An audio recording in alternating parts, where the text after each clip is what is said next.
How's it going, people?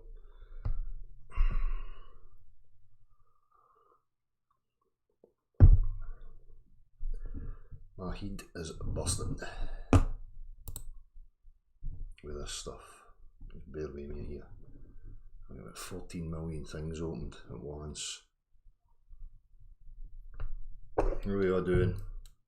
So, gonna have a wee recap on things like mechanics of motion. Show some of the separations of, you know, how they're categorising some of these things. Obviously, my focus has been kind of getting into magnetism a wee bit, but to be honest with you, I have to strip it right back to the very beginning. There's too many people that talk and use phrases and terminology that are just giraffes fanny to me. So I need to strip it right back. We'll get to magnetism though. We're first going to go through some aspects and highlight some things about why, obviously, you know, gravity and the notions and ideas of gravity for me are absolutely preposterous. But I'll get to that. The magnetism thing is going to be an ongoing investigation. I've been absolutely consumed, to be honest with you, for the last week, trying to figure some stuff out. And it doesn't seem like anybody has a full grasp on what's actually happening. Magnetism, electromagnetism, yada yada, electricity. So it's a bit of a mountain, to be honest with you. But this is what it's about. It's exciting for me because it's hands-on and you can get to mess with stuff to try and figure out what's actually happening. So let me just ease in here. I'm going to finish my smoke and then we'll get to it. I put the Scimandan and his minions in this title. There's no really any necessity for it to be there. They're kind of irrelevant. But I'm just going to highlight, they use a lot of terms: gravity, pulling forces, pseudoscience, you know, and they say it with fucking gusto as if they really are something and they've got a grasp of themselves. There was a Scimandan video that came up this morning, and these guys' attitudes just fucking piss me right off. They're no educators, they're no interested in furthering any progress of understanding and having open intellectual discussions with anybody. They're propaganda agents who are there to continually shove a narrative down people's throats. They use a lot of NLP, you know, the mannerism and how they present, you know, the authoritative stance and approach that they try and, you know, impose over the onlooker. They use the tools of manipulators, bullies, predators. That's what these guys are utilising and using continually. They're not interested in looking at their own biases and understanding where the flaws are within their own bias. These guys and guys like Scimandan represent pseudoscience.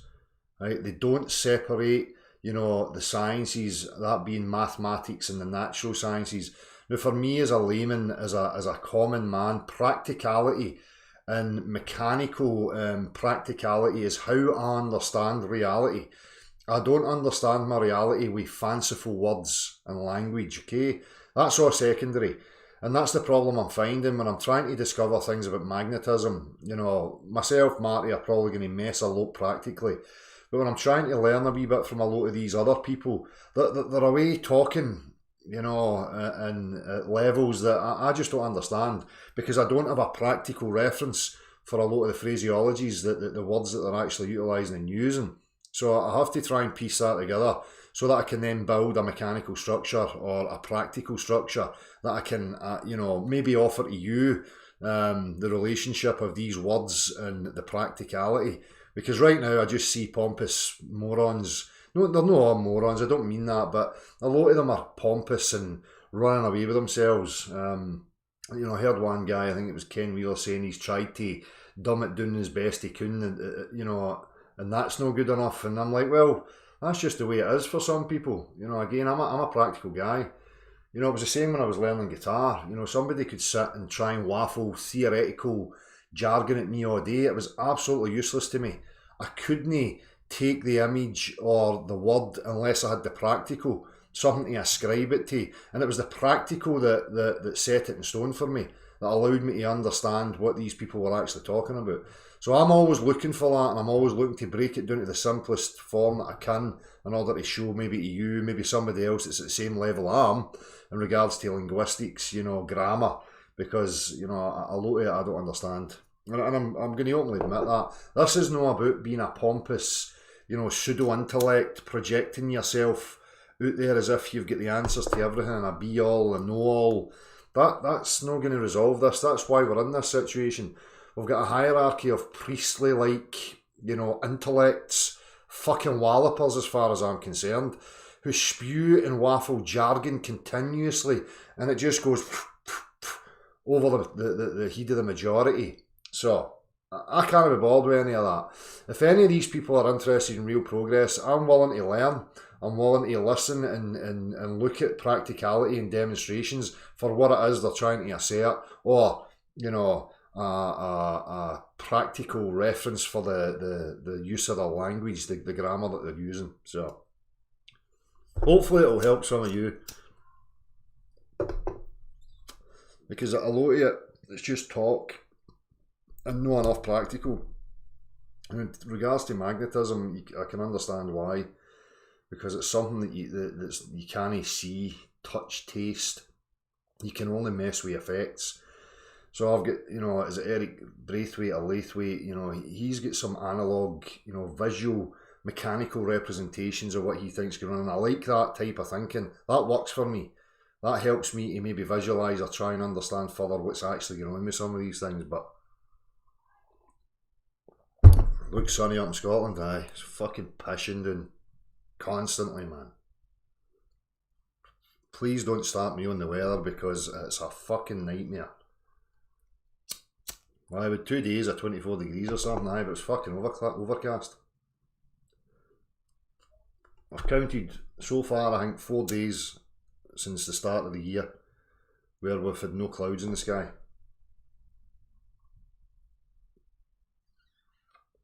So don't even start me on it. No, it's not a joint. No, I wouldn't do this. I couldn't function smoking weed. I really can't be bothered with that anymore, to be honest with you. Now and again I'm having a wee half a one at night time, so I'm going to go through some different things here.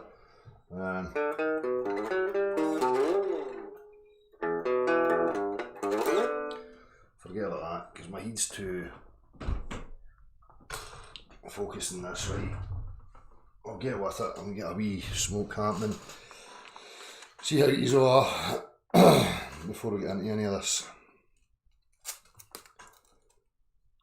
No, you know, all this lights in the sky, you know, we've went through all this with these globe believers. What they think constitutes as proof is no. They're interpretations that they're utilising to try and support a narrative, a wee story, a bias that they have. So they don't have any direct measurable proof that the Earth's a sphere. You know, and everything I've looked at points that we're on a level Earth, you know, denoted by the water. The landmass has undulations, of course, and so does the water at certain points, but as a whole, I would, the Earth seems demonstrably level to me, okay, and that's a fact, as far as I'm concerned. So all this proof sees that the globe thinks it has, it's not, it's a religion the globe is. That's, you know, it's like anything else, a faulty product, a lie, charlatanism. They've got to lace it up with fanciful linguistics. They've got to use tools like NLP to try and sway and convince people. It's just a total joke. And to be honest with you, I'm tired of them. Totally tired of them. So I'm going to deal with this push-pull shenanigans in mechanical terms right now, just as a wee quick reminder, and then we're going to move on to some of the other things, and I'll take you to where my thinking's going in regards to magnetism and stuff like that, right? So I'll try and highlight the absurdity of what they're trying to assert as gravity, achieving motion or acceleration, whatever you fucking like. It's just totally ridiculous. So, bear with me.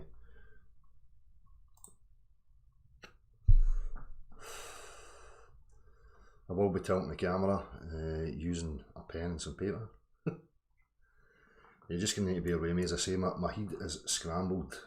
I'm all over the place looking at all different things. So,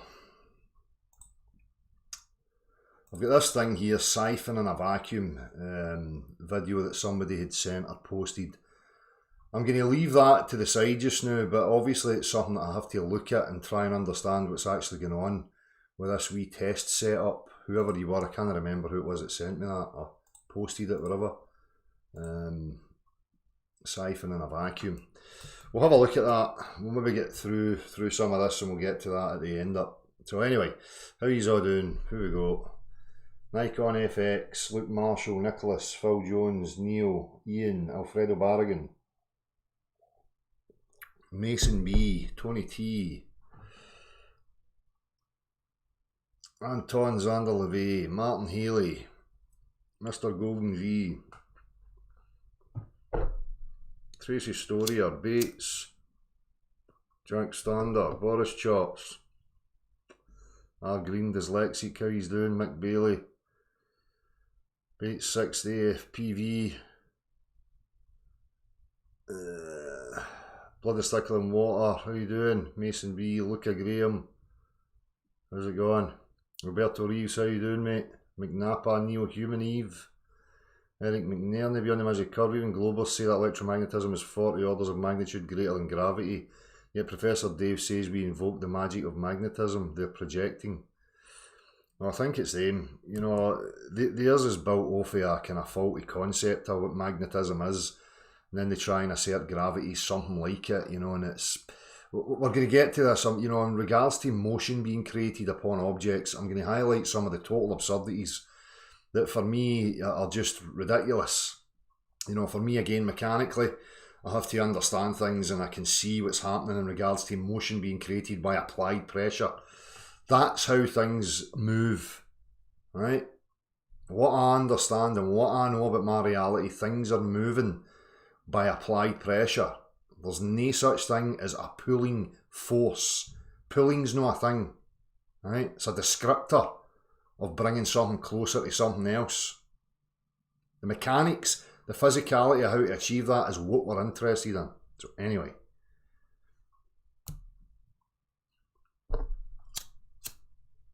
Where was I? Bill Fry, Nicholas, Biz W71, Stuart Lundy, Hidden in Plain Sight, Party Pack, how you doing? Jason Tomlinson, Celtic 67, things falling don't somehow give you measurable quantifiable curvature, remember that folks, exactly. This is the whole point, but you know, this is just where I'm at, you know, again, if people are not interested in any of this stuff, they don't want to pursue it, that's fine. Don't have expectations of where you think I should be going or what you want me to be up to. I can only pursue and follow where my mind's going and my method of trying to understand stuff. So let's just have a wee reminder. Andrew's got a nice wee video here, so let's see. Just make sure I'm sharing that alright. One last time. If anyone thinks that the physical mechanics of this have changed in any way just because they're presenting a picture of a globe, you're off your rocker. Sorry. Today, almost everyone uses some form of lever in his daily work. The familiar can opener is a lever with a sharp cutting edge. The playground seesaw is just a simple lever too. It takes a lot of force to start a freight car moving, yet the railroad man can start the heaviest freight cars easily with a pinch bar, a powerful lever which turns the wheel. Tough luck, old boy. Here's a place where a lever comes in mighty handy. Let's take the simplest kind of lever, a rigid bar working on a fixed support called a fulcrum. One end of this lever is twice as long as the other. Let's put a 10-pound weight on this end, and now we'll put half as much weight on this end. 5 pounds balance 10. If we have 25 pounds to lift, we just use a longer lever. The 5 pounds will now balance 5 times as much. Let's raise the lever in the air, change its shape a little, and we have a crank. Or we can add a second lever and have a double crank. Now the short arm moves 1/4 the distance, but we get 4 times the force. If we want continuous motion, we need more arms. Now we have levers that turn. The larger paddle wheel makes fewer turns, but it delivers more force. A paddle wheel is nothing but a never-ending series of levers. A paddle wheel is nothing but a never-ending series of levers. We can make the wheels stronger and lessen friction where the wheels touch each other by rounding off the edges and shaping them into teeth that will slide in and out smoothly. Now, the power flows smoothly and continuously through spinning leverage of gear wheels. Gears are made in many kinds and many sizes. Little gears, big gears.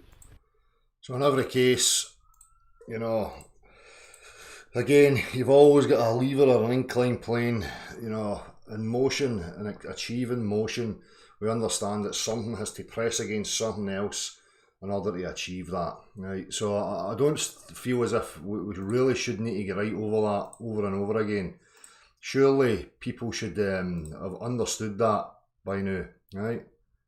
Well, let me just see, let me have a wee look here. Hold on, I need to stop this just now. To say, you'll need to excuse me because I'm all over the place in regards to what I've been looking at. Right.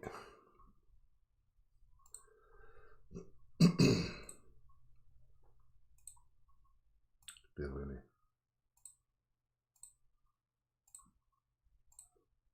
So, where I then go with that is, hold on.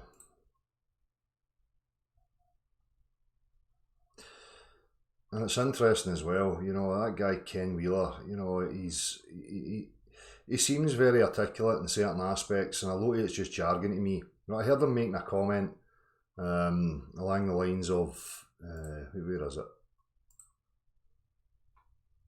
Where is it?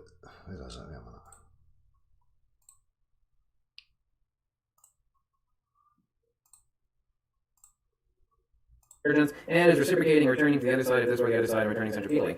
So how do we get this pattern? Well, simple Platonic logic, and especially Euclidean geometry, because if you can't model it with Euclidean geometry, then it isn't natural. Complex math and... Right, so, Euclidean geometry, as far as I'm aware, it doesn't work on curved surfaces. Right, so you've got guys like him that know that and make these statements, but yet they're still going to run about trying to assert that the Earth's a nature-defying sphere, that you're stuck to the outside of it. So a lot of these guys, I have to question their integrity. What are they about? Are they really being fully honest? Because I don't think they are. So anyway, where was I going? You just need to bear with me, I get everything set up here. So, let's just have a wee, I'm going to pull this in. Let me just see what I'm doing here. I'm going to move that, I'm going to move that, right.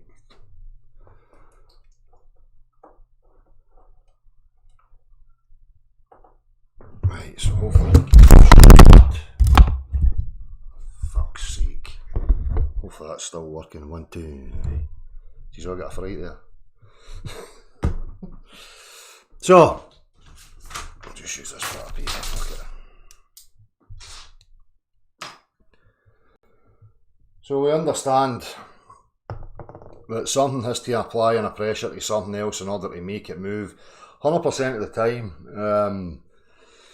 So what you'll see is this is the type of nonsense, right? That for me, so I understand, you know, make anything move. If you want to make anything move at all, where's that? Give me something, give me that. So if I want to make something move, I know I need to apply a pressure and push on it. Okay. What the globe problem is for me is this. What the globe wants you to think is that I can bring this towards me somehow, right? I can make this piece of paper come to me without going under it and applying some sort of pressure to elevate it, right? The globe and their gravity and their pull nonsense is trying to say to you that you can do this and somehow this is just going to come towards you or towards something else, or it has some sort of property that allows it to, like, you know, come towards you. So what are they talking about? Are they talking about some sort of energy or a force, like, you know, some invisibility? Let me see. We'll use the screws, right? You know, and you need to imagine that this blue tack's their invisible stuff, right? So what is it they're trying to say? Are they trying to say that this invisible stuff somehow latches on to this thing here, so it like sticks itself to it, like that, and now it's got the ability to pull it towards, to move, put it into motion? You know, now that it's bound by something, you know, without that coming into contact with that, how am I going to get that to come in the same direction as this? You know, I understand that if I can put the two pieces together and I've still got my force of applied pressure here to push, then that's now going to move because all that is now one piece, right? But they're trying to assert that there's a pull, that you can somehow make stuff just, you'll come to other stuff without anything being connected or without anything behind it, applying some sort of pressure. It's totally absurd. You know, it's like fucking cartoon physics of, ooh, come to me. Right? It's totally fucking retarded, idiotic nonsense. You know, I can't understand mechanics like applied pressure. Everything I look at, any aspect that I look at, something's pushing on something else. No, what they're asking you to do is to throw all that out the window. Just throw it all away. And now you've got this magic stuff that can somehow, I don't know what it does, how it manages to latch itself onto other objects and manage to draw it in like a fucking tractor beam or something out of Star Trek. That's retarded nonsense. I don't understand that. And the reason I don't understand it is because I can't practically demonstrate it to myself in any way, shape or form. Right?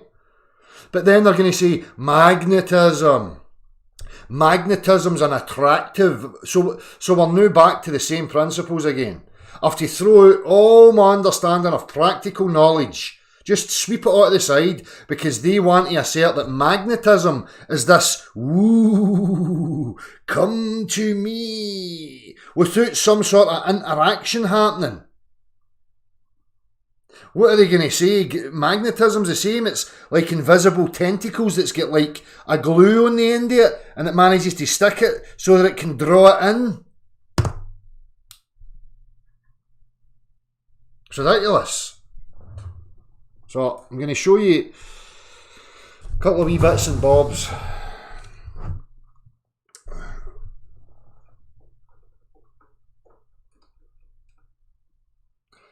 And show you some of the questions I'm asking in regards to magnetism. Right, so I'm probably going to jump about here, so you're just going to need to bear with me, right? Shape of the field lines over this motor. They come from a north pole into a south, like that, and the whole field pattern is moving along, like the magnetic river. Now suppose we could sit at one place over the machine, such as in that little square, and watch the field lines go by. Notice the direction of the arrow. So what he's showing is the magnets here are electromagnets, and he's talking about, you know, a visual representation of an invisibility, right? But this guy, for me, you know, this works better for me because you're having to bring it in stages of a mechanical understanding and a practical understanding.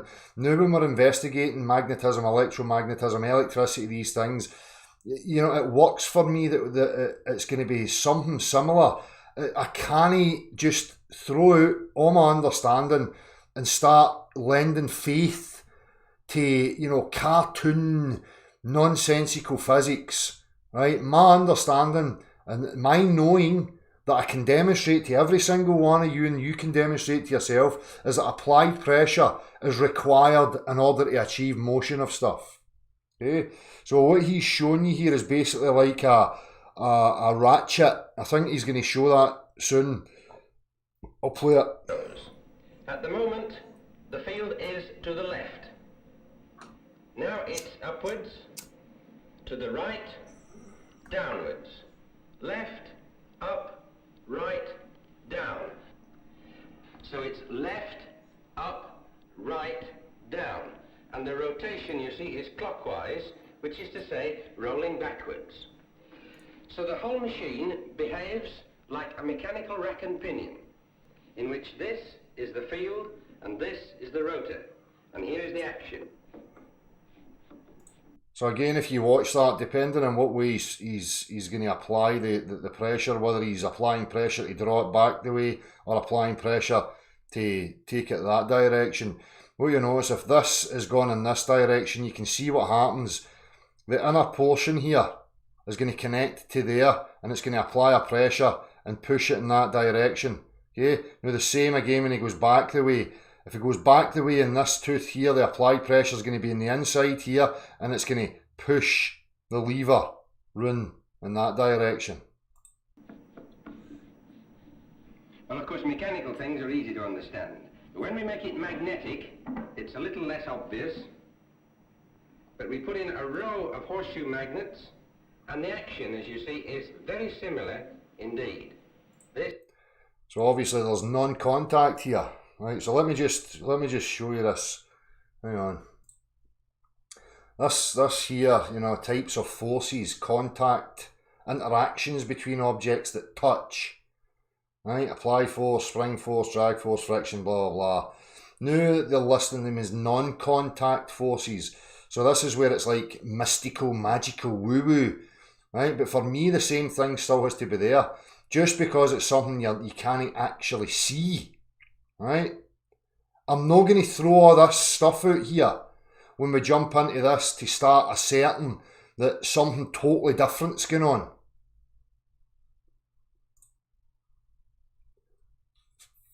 I found that interesting. We'll come back to that. Wait a minute. Right, so when you ask these questions, what is an example of a pulling force? Pushing and pulling is making use of another force as well as a pressure, which is force applied by an amount of weight. An example of push as a force would be to push in a swing. So let's see what they say here when we begin. Push and pull. We are surrounded with forces everywhere we go and in almost everything that we do. Gravity is a force that keeps us on Earth, right? So this use of this word gravity, now they're going to assert, right, as you'll see here, that it's pulling. So a non-contact magic. Right. An example of pull as a force would be opening a door. If you pull on it lightly, the door won't open, but if you pull with greater strength, the door opens. Now in that kind of scenario, everybody knows you're putting your hand over the lever and you're applying the pressure on the inside. That's pushing. Right. What I'm trying to ascertain is a demonstration of a pulling force.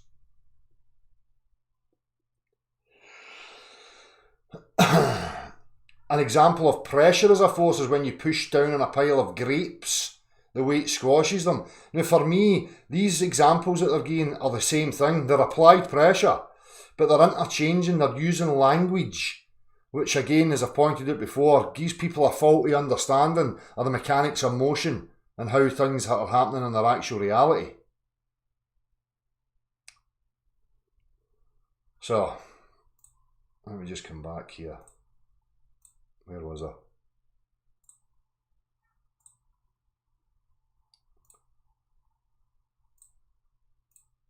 This then we call a rack and pinion motor.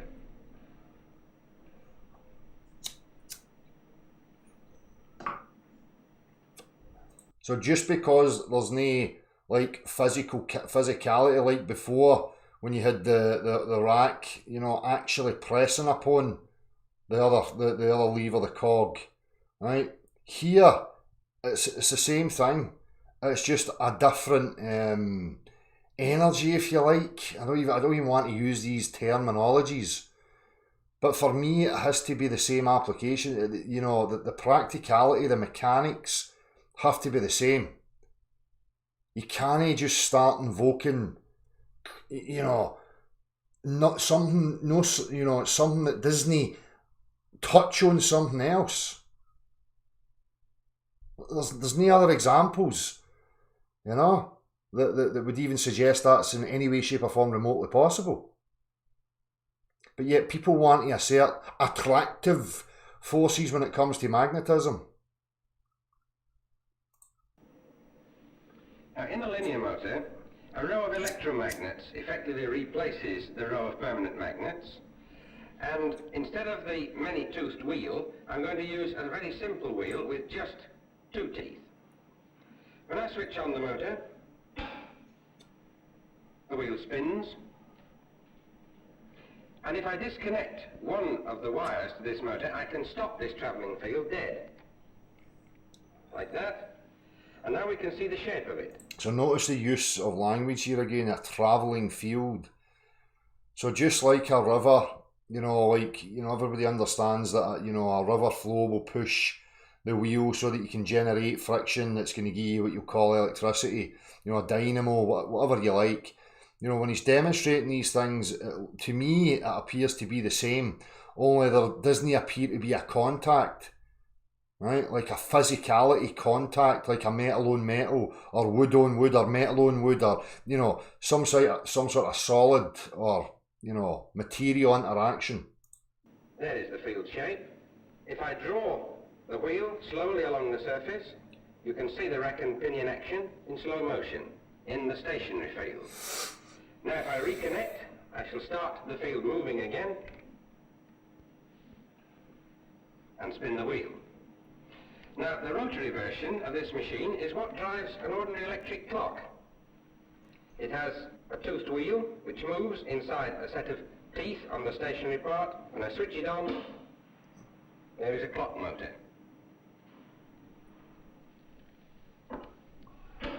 Motors with steel rotors are purely magnetic machines because they don't depend for their action on any electric current flowing in the moving part. Unlike, for example, this copper cylinder. Now when that spins, it does so because an electric current is caused to flow in the copper. And so I call this an electromagnetic machine. Just be the same as like blowing on it. For me, again, you know, the application, the applied pressure. If you were to hold that in front of your mouth and aim your outward breath over the top of it, it's going to spin in that direction. Same again if you blow it in the under part of it, it's going to spin in the opposite direction. You know, again, you can understand it with like a river, or sitting a wheel on river, and the motion of the river pressing against it and making it move. By far the most intriguing magnetic machine for me can be made simply with an ordinary paper clip. First, I unroll it, and then wrap it around a pencil or other non-conducting rod, and then offer it to the linear motor. Now, this spins very well, as you see, and yet there is clearly no electric circuit, so no current can flow in the clip.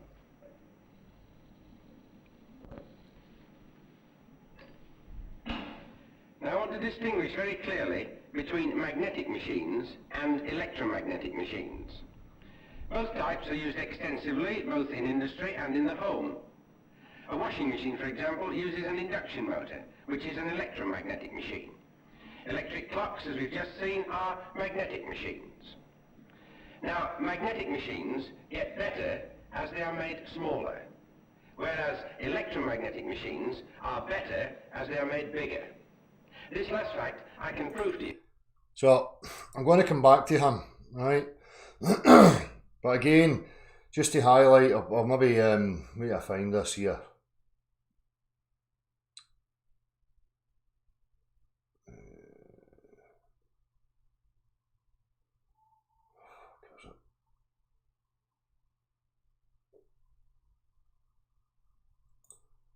So let's just, I'm just going to jump about here, right? Because I just want to keep making the points. Hi, I'm Emerald Robinson, and in this What Is video, we're going to discuss one of the biggest forces of nature, gravity. Some people tell me it's the weakest. Most of us define gravity as the force that holds us down on the earth or causes things to fall, but it's a little more complicated. A better definition of gravity is the attraction between two masses. See this, again, this language, this attraction. Again, this is this, you know, cartoon, you know, Star Trek-y tractor beam, you know, come to me bullshit. That's just no reality. That doesn't happen anywhere. So for me, it's like a deliberate misinterpretation of certain things that are going on in the world, right?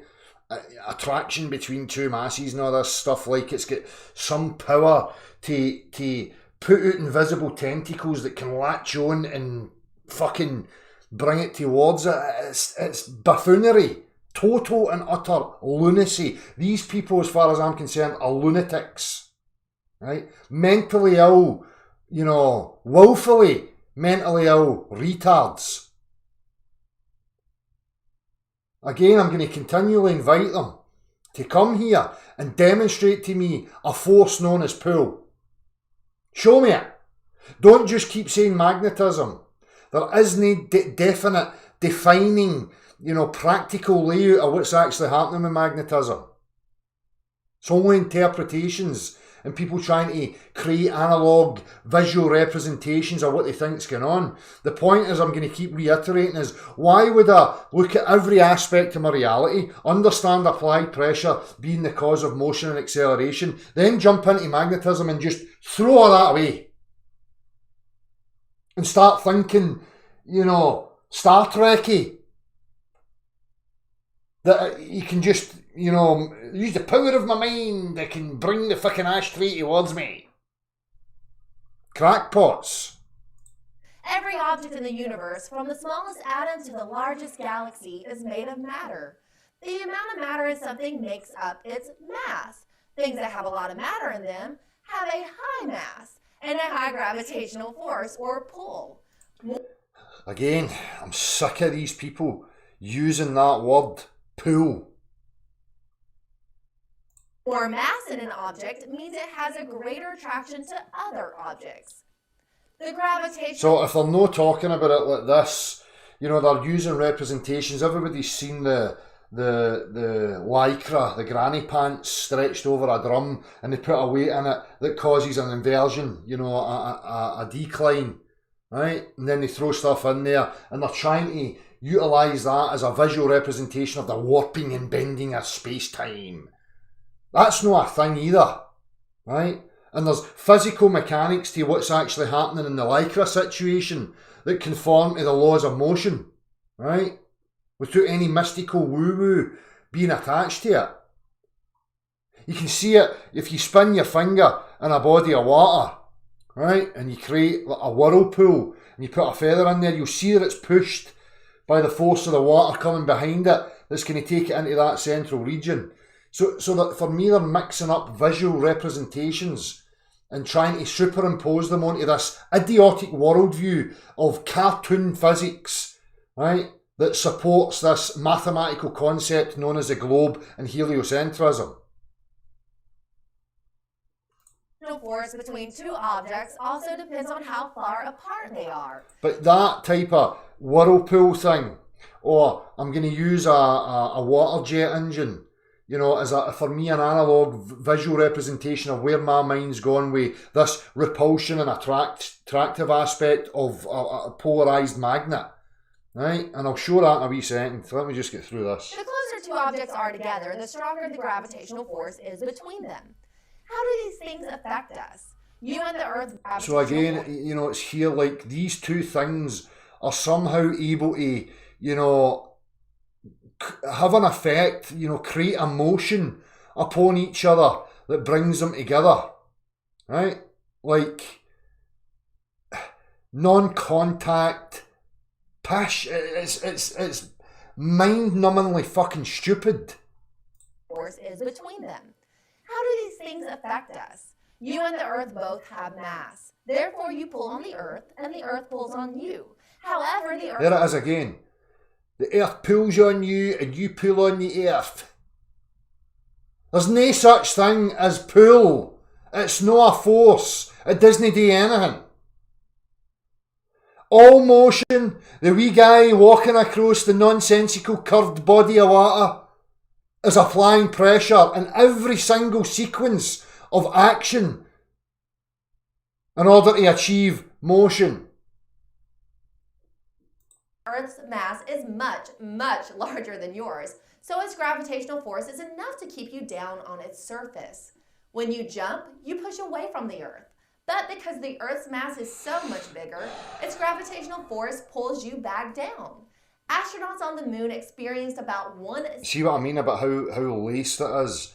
Why they keep using this language, and honestly it's fucking ripping my tits. Right? All these morons, Scimandan, all these clowns included. Pull, it's a pulling force. This isn't fucking cartoon world. Right? This isn't Star Trek. This is reality.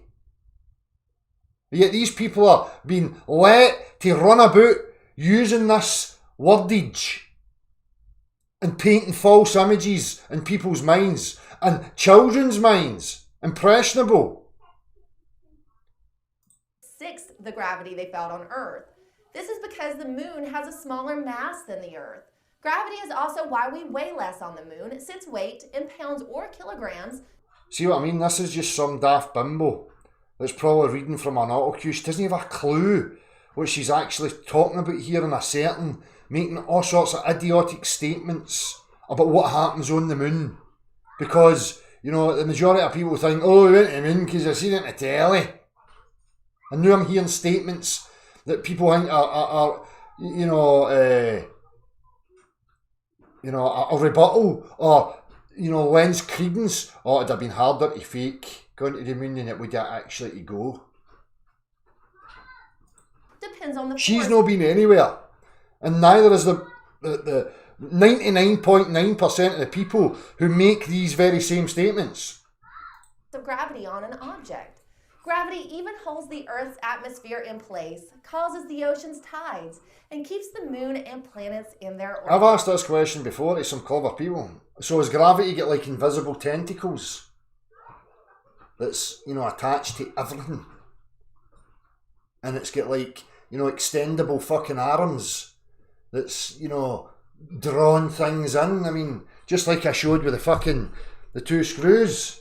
Oh, come to me, come to me. No, I need to have some sort of actual physical contact, so I would need to merge these two things together, you know, by an adhesive application so that they become one thing. And now I can apply pressure and push in this direction to achieve motion. It's honestly... Where else have I been at? Let me just see here. Skip through and see what everything I've got up here. I'll come back to Braithwaite. Electromagnetism, we'll come to that in a minute. That's, you know, electron particles and... Right, so, for me, let me just see, what's a good one?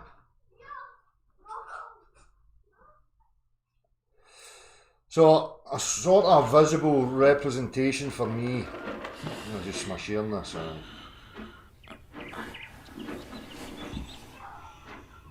Or an analogue representation, visual. Jet engines have been the successful drivers of aircraft for nearly... Yes. So this is obviously in air, but it's the same principles, you know, as in water as well. So, you know, you've got an induction aspect here, you know, that's going to compress, and then you've got the outward. So for me, I started to think, you know, this north and south, you know, poles of a bar magnet, for talking sake, this would be some sort of visible representation. You know, that there's a flow that's continually going round. So you've got outward and inward flow. Okay, so when you've got something at this end, they're going to say that's the attractive. It's attracted, right? But as I've pointed out so many times, you can't bring something to something else without getting behind it and pushing it into that place, right? Now, just like the casings here, you know, in regards to something being attracted, it's going to meet resistance by the material, so you're going to say it's stuck to it, right? You know this, like, you know, the drain in your sink, as the water goes down there, right, and you put a material in there, it's going to meet the resistance of the grate and be fixed to that, right? And the pressure of the water going by it's going to keep it firmly attached to it. So I'm thinking along these lines, is this what's happening in magnetism? Is it a similar type of scenario? Because again, I can only utilise what I understand about my practical reality when I'm looking at something like magnetism. Again, I'm totally novice to all this, so I don't have the linguistics, I don't have the language to attach to the different and varying aspects here. It's going to be a work in progress for me, and I'm going to display it as put my understanding forward. I'll show you my understanding it and the attachment of these words to certain aspects of what's going on, you know, under the study of magnetism, electricity, electromagnetism, right? What I can see so far is they're all kind of the same, right?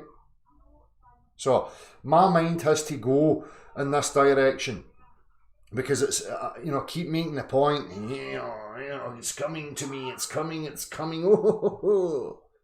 That's fucking lunacy.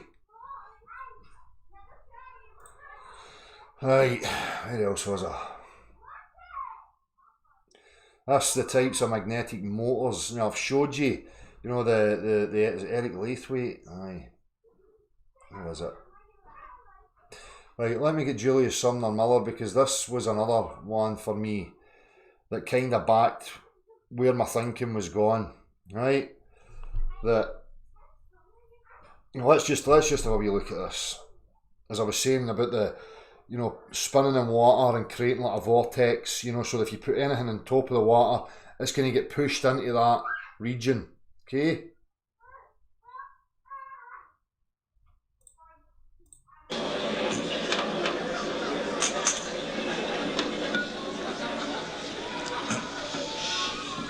Consider the following. I have an aluminum plate for a lady from the UK. Where is she? Where's the lady from the UK? Where is she? Someone there? I should say aluminium. But anyway, it's an aluminum plate for us. And how many see, this is a good magnet, how many see that aluminum is not magnetic? No, that is wrong. I cannot demonstrate that aluminum is magnetic, but everything is magnetic to more or less degree, and you know why. Magnetic properties have their primordial origin in electron motions, but there aren't enough electrons doing what they should do to make this magnetic. Now, for our purpose, it is not magnetic. I have mounted the plate on a central vertical shaft, and here with a piece of clothesline, I'm going to store some twist energy in this cord so that the magnet will now unwind or revolve, rotate. Now watch the plate. Watch the plate. How many see that the plate is put into rotation? And I leave it for you as an exercise, which every good author of every good book does somewhere in the text, does he not, Colonel? It is left as an exercise to the student to show why the plate rotates. So I would second that, and, you know, I encourage everybody to start getting involved with these things. Stop listening to fucking people on tinterwebs that are just going to, you know, make assertions and tell you this, that and the other, that they know exactly what's going on. For me, I need the practical reference. You know, they can use language all they like. They have to, same as before with the globe shenanigans, you know, you have to be able to offer practicality. You know, for somebody like me, I have that practical mind. I can understand it if there's practicality to support it. If there is no practicality to support the use of the language, I have to throw it out, right? Because I'm not interested in placing faith and stuff. I've got no time for investing belief and faith, right? And just living my life in ignorance, thinking I've got a grasp on stuff when I don't. So I encourage everybody else the same. So what would you suggest is happening there? In that scenario? We'll get to that ball bag. Right. That's kind of was interesting. 3/4 ounce, and then we have this little baby. Yeah, so, really, Lenz's law is a description, it's not an explanation. Oh no, it's eddy currents. That's what the morons are gonna say. The morons that have been brainwashed by the cult of science. Right? Lenz's law, eddy current. Well, I saw this stuff in school. Lenz's law, right. Lenz's law, eddy current. You know what, boy? Descriptions, it's hard to balance this pipe, by the way. One side is even, the other side is not. When you say Lenz's law, when you say eddy current, all you're doing is not really insulting me by thinking that you know you have the answer, but you're insulting yourself. It's hard to balance this pipe. You know, because it is standing up on its end. Slightly hard. Yeah, I may not be able to do it while I'm holding the camera. Okay, I just did it. Oh my god. Yeah, let's do it again, okay? 13.4 ounces. Here's a little small magnet. Let's stick it in at the top. Yeah, let's do it very gently. Here we go. See, I'm not touching it. There's my other hand. 14.3. Yeah.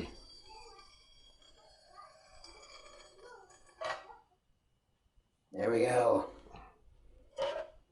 Right, so it's registering that as 1.9. Yeah. That's getting registered as 1.9. Descriptions, it's hard to balance this pipe, by the way. One side is even, the other side is not. When you say Lenz's law, when you say, I think about your insult, it's, you know, because it is standing up its end. Yeah, I may not be able to do it while I'm holding the camera. Okay, I just did it. So that's registering at 13.4, right? 1.9 is going to take it to 15.3. Yeah, okay. 13.4 ounces. Here's a little small magnet. Let's stick it in at the top. Yeah, let's do it very gently. Here we go. See, I'm not touching it. There's my other hand. It's not coming up to 15.3.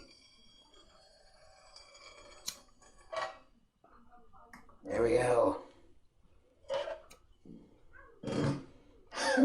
So the reason I'm showing this, you know, for me, these are puzzles and mysteries to me that I need to try and get at the bottom of. I'm not here, you know, asserting that I fully understand what's going on with magnetism, electromagnetism, electricity. What I'm doing is asking questions. I'm understanding the mechanical aspects of my reality in regards to motion, acceleration, you know, that being applied pressure that achieves these things. And now I'm digging into, you know, this type of thing. Still with that understanding. I'm not going to let all that go, because for me, it has to conform to that pattern, right? I don't see any other way for it to be possible, right? Whatever's going on, it's going to fall in line with the laws of motion and acceleration as I already know them to be. So anyway, I'm not going to get too deep into all that jargon.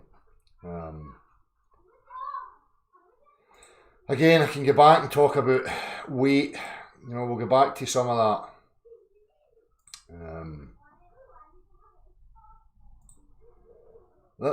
All these things, it's going to be an ongoing investigation for me. I'm just here today to reiterate the mechanics of motion and what we can actually demonstrate to each other as an exacting. Okay. So.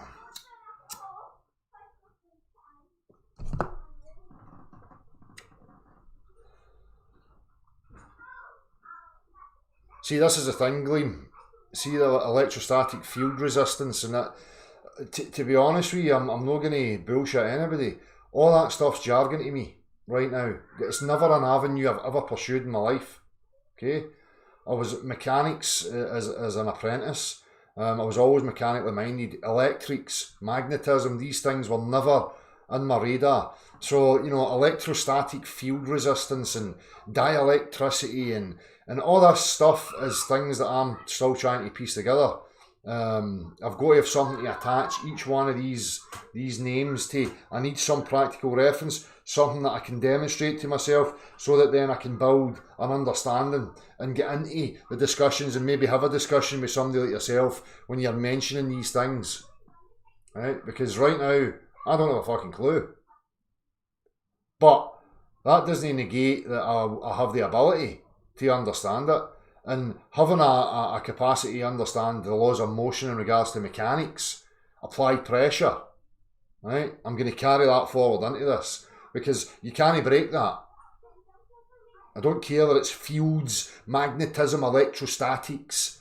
For me, it's something similar. You've seen it when the guy showed you the ratchet and the cog, okay?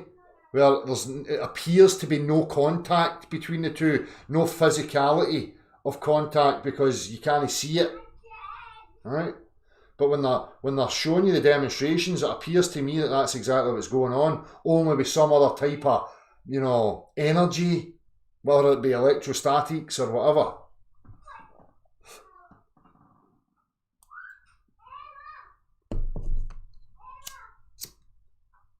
It's all tricks to deceive, Bates. It's all trickery and use of language. You know, simplicity as I show you with the push-pull. Let me see here.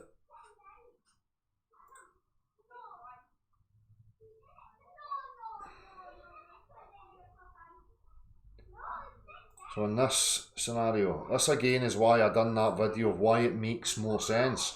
And again, people really need to listen to and look at the titles of videos. You know, and when I say this is why it makes more sense that the Earth would be coming to meet, right? Because, you know, attraction, pulley, bullshit, just is nonsensical gibberish to me, right? And it should be to you. So what here, normal force, reaction force, upward force acting on the Earth, pull of man on the Earth. What is all that about? Normal force, upward force of floor pushing on the man. Contact force, downward force of man pushing on the floor. So again, I take you back to the scenario. Okay, postulating the void, the vacuum, the three-dimensional infinite space. You've got an object in it. In the void. Right? You don't know if it's moving or if it's doing anything because you've got nothing to reference. Okay? What gives it direction? What's going to give it weight? It's got mass. Okay? And a density to it. What's going to give it direction and what's going to give it weight? Forget that my hand's here. Forget it. You need to bring something into contact with it to push against it. So that now you've got a resistance here in the middle, right? So now this object here, if it was a conscious object, would have a reference of down and it would have a reference of up in the perpendicular. Okay? It now has weight because it's got something to resist it. Right? Now that can just be uniformly moving in the same direction. It doesn't have to keep getting quicker. You know, the way people try and, you know, utilise the being within the reference frame. We're not talking about that. We're talking about the main reference frame as a whole. Okay? It would only have to keep a uniform speed. Then you've got the downward resistance and the upward resistance, this thing here that they're highlighting. But as I said before, they want the, oh, it's nothing, it's no touching it in any way, come to me, right? That's at the centre of this fucking nonsensical sphere It's got nothing in the centre. It's not got a geometry. It's not a thing. Right? But it can manage to draw that towards it, and it's going to come into contact with other materials that are going to resist this pullingness that then gives it what you're calling weight, and at the same time this stuff's got an upward. It's fucking gobbledygook. Total and utter lunacy.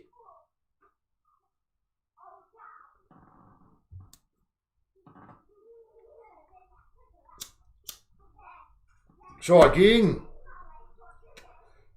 that's why that makes more sense than the globe idiotic model. Because what I'm saying there actually falls in line with laws of motion, acceleration, density layers. I can see how you would achieve that. I says it before, and I showed, I think it was Mark of Melbourne. If I've got a container with different density liquids in it, say, and other materials, right, and I shake it up, and then I put it laterally, and I accelerate it, they're all going to fall in to their density layers. I showed it in the example with the car, the helium balloon, and the plumb line. The car goes forward, the plumb line moves to the back, the helium balloon goes to the front, because everything's compressing towards the point of acceleration or motion. Okay? But don't listen to the propagandists. Think about these things off your own back. I'm not asserting the Flat Earth Society or any of these things. What I'm displaying is that how and why that makes more sense. Because it falls in line with practicality, motion, than all this gobbledygook, Star Trek powers and fucking cartoon physics.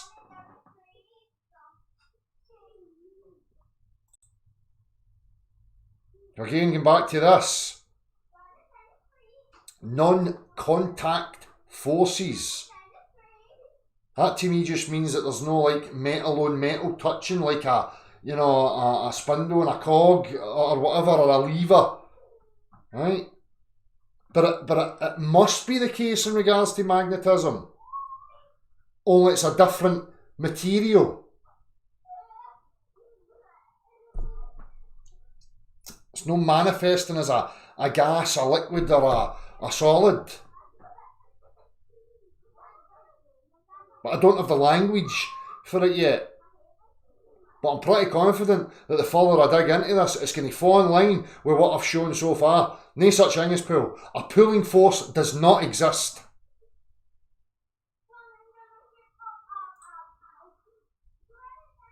I looked at this. What is this? Like push, pull, fucking.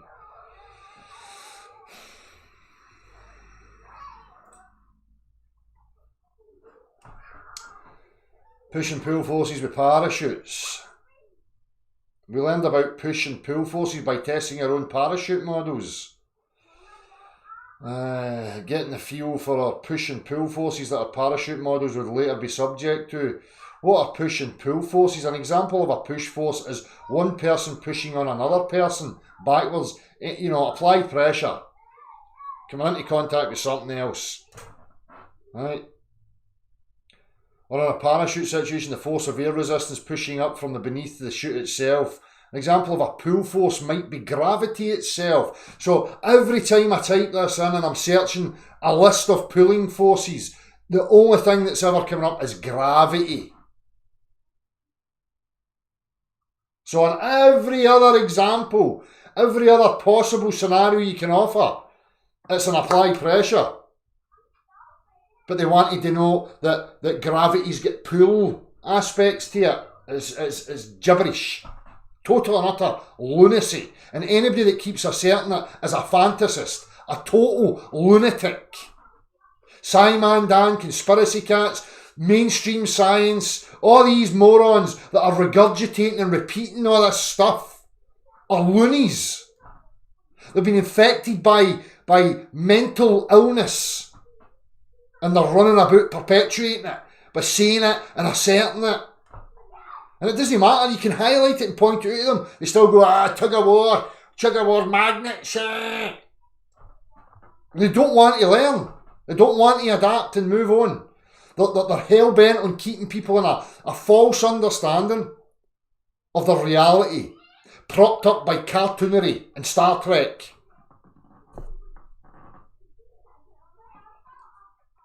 And how gravity pulls objects downward towards the Earth's surface.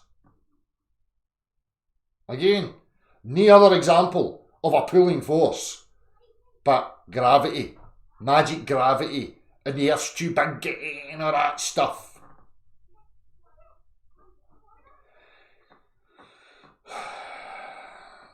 Two key push and pull forces are in action. Gravity rapidly pulls the person towards the ground. So that's what I'm saying, that they're going to assert that this gravity can cause acceleration. Yeah, the only thing I know of that can cause acceleration is an applied pressure. And every scenario that I can possibly demonstrate to you, that's the physics, the mechanics of what's actually going on. But they keep asserting Earth's somehow, my TV can come towards me because I've got magic stuff.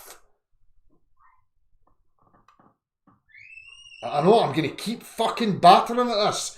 People need to get it into their minds that this come to me woohoo is out of cartoons. Merlin the Magician in a cartoon with his tractor beam.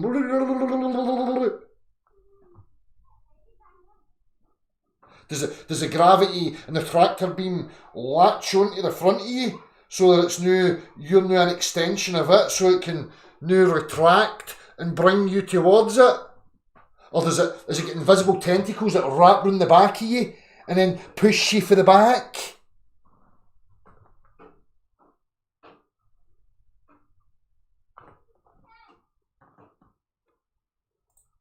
Are you getting it?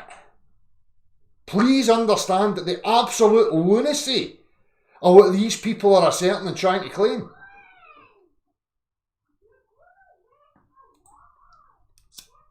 Come back to him.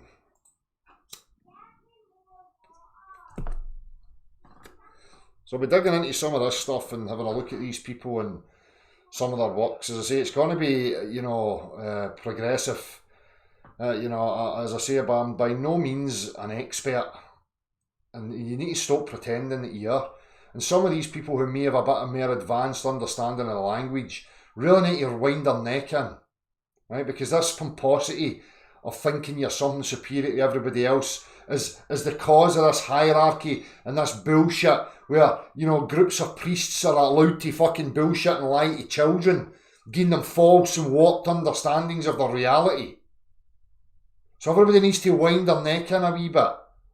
It's like, I've been playing guitar for 20 years, so some novice comes in and I just start going IZ minor with a fucking diminished fucking seventh and fucking this and that, and it's in the scale and the key of this and that and the other.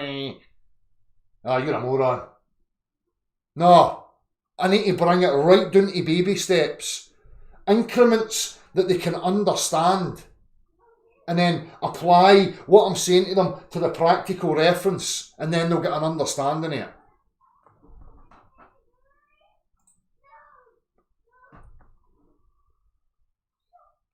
Upward sweeping something which is causing the copper to spin.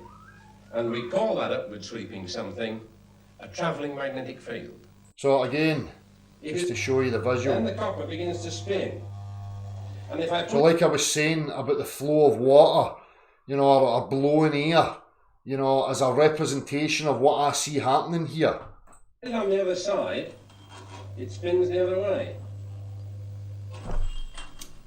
It is as if there was an upward sweeping something which is causing the copper to spin.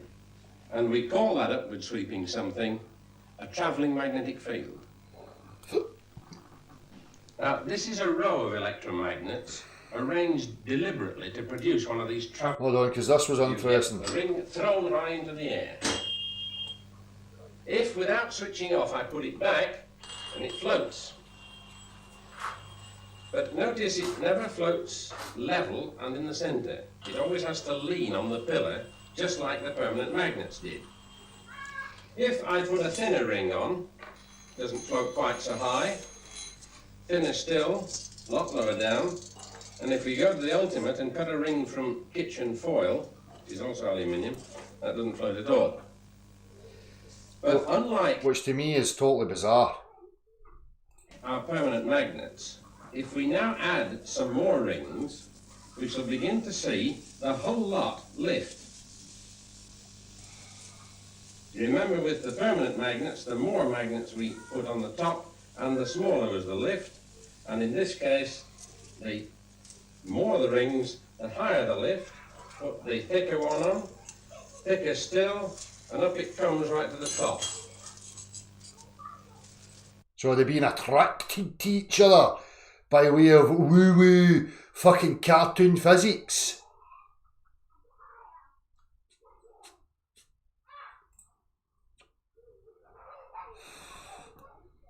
A sphere is not Euclidean space, but locally, the laws of the Euclidean geometry are good approximations in a small triangle on the face of the earth. Bullshit. Bullshit. Everything would be way off.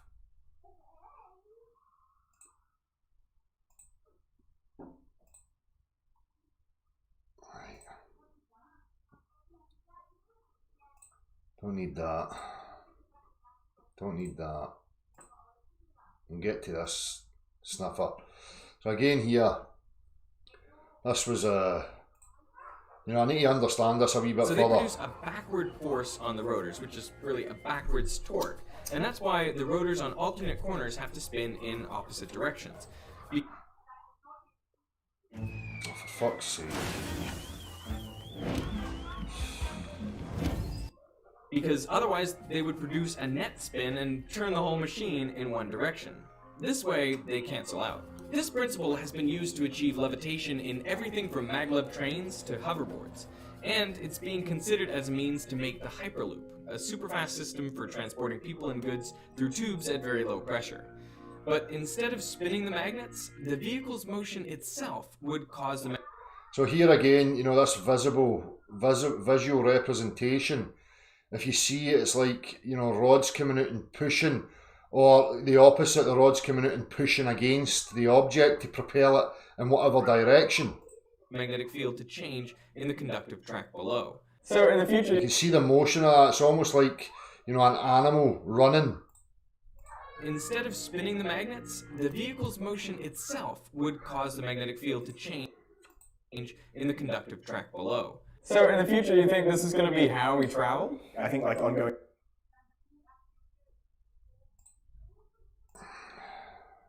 Linear assembly, you exclude certain complex variables that you will have to compensate for in rotary assembly. When you build a rotary assembly, you have to compensate for flux loops that are created by arcing and arrangement of magnets into a circle, the magnetic variances of the backside of your rotor magnets affecting the opposite side of your stator, if they are on the interior wall of the motor, the effect that the metal from the shielding material has on your entire assembly, etc. So it's very important to understand what you're looking for in a linear assembly in order to ensure that you actually have a design that can be used to build an imbalanced system. Knowing is half the battle. Even in that scenario, he's having to apply a pressure to get the thing fucking into motion. It will save you hours of wasted time and money.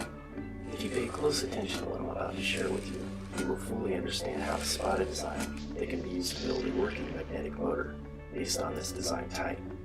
You'll also easily be able to spot configurations that can't.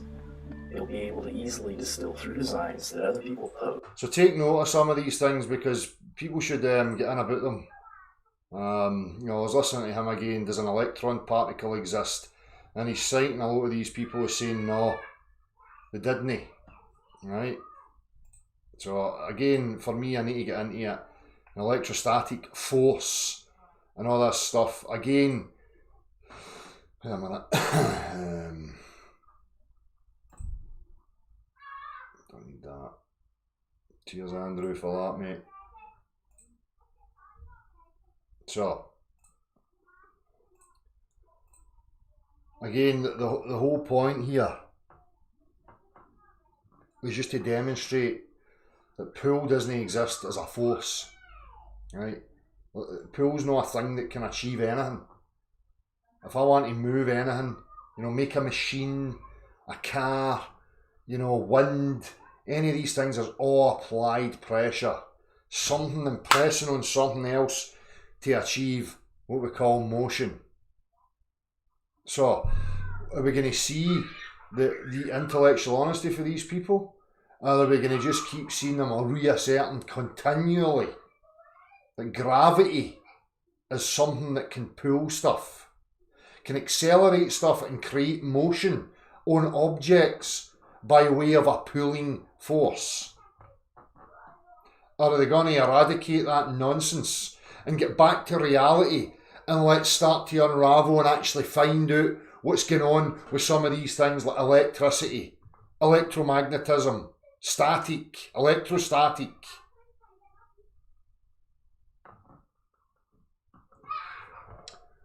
What's this 111 stuff? What's going on here? Mr. B, what's he writing?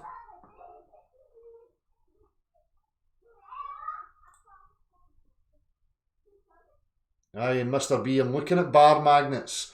So let's just get a bar magnet up here. Hang on a wee second.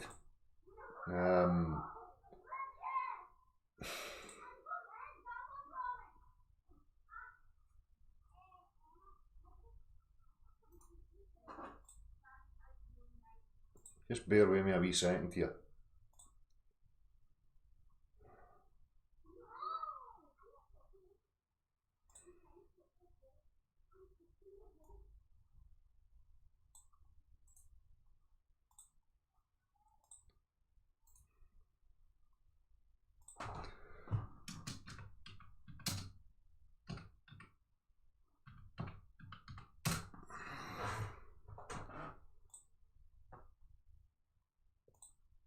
This. So what we do with ourselves.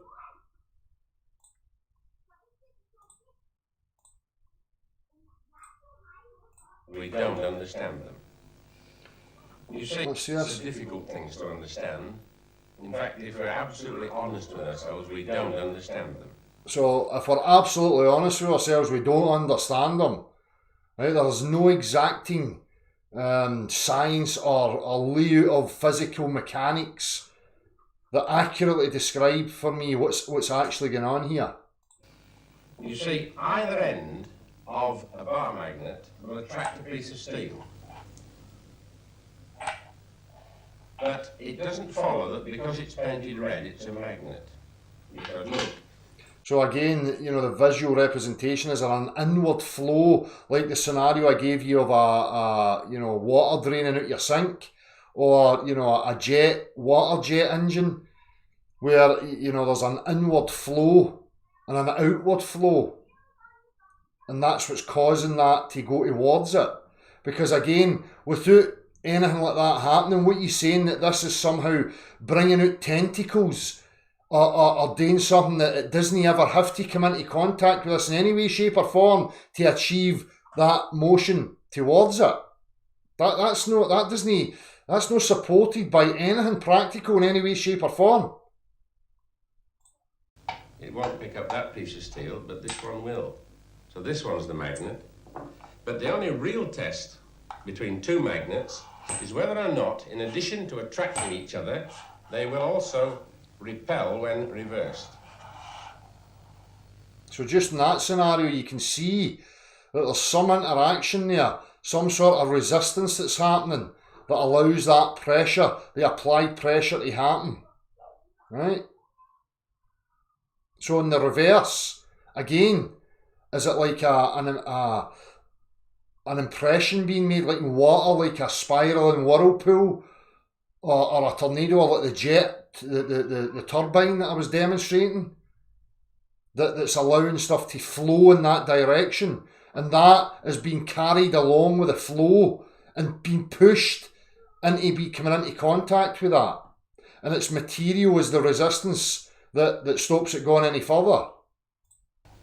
Now, the idea of repulsion gives you the impression that perhaps you could float one of the magnets over the other, like this. Now, I can feel the repulsion. Now, watch what happens when I let go.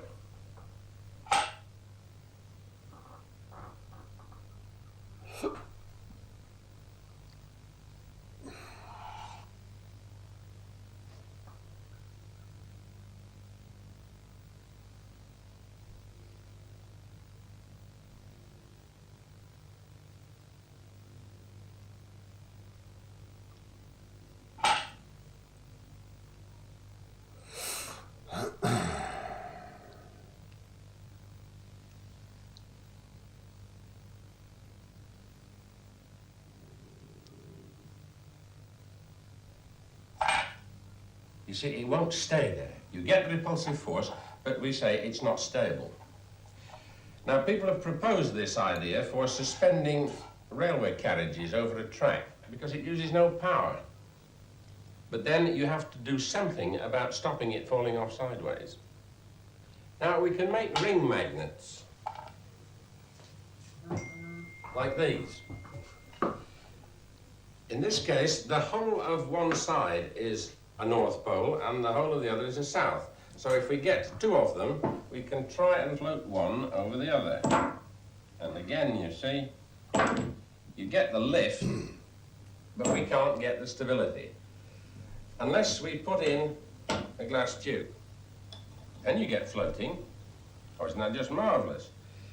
People have suggested you could use this for floating railway carriages, but you see the clearance there perhaps isn't big enough.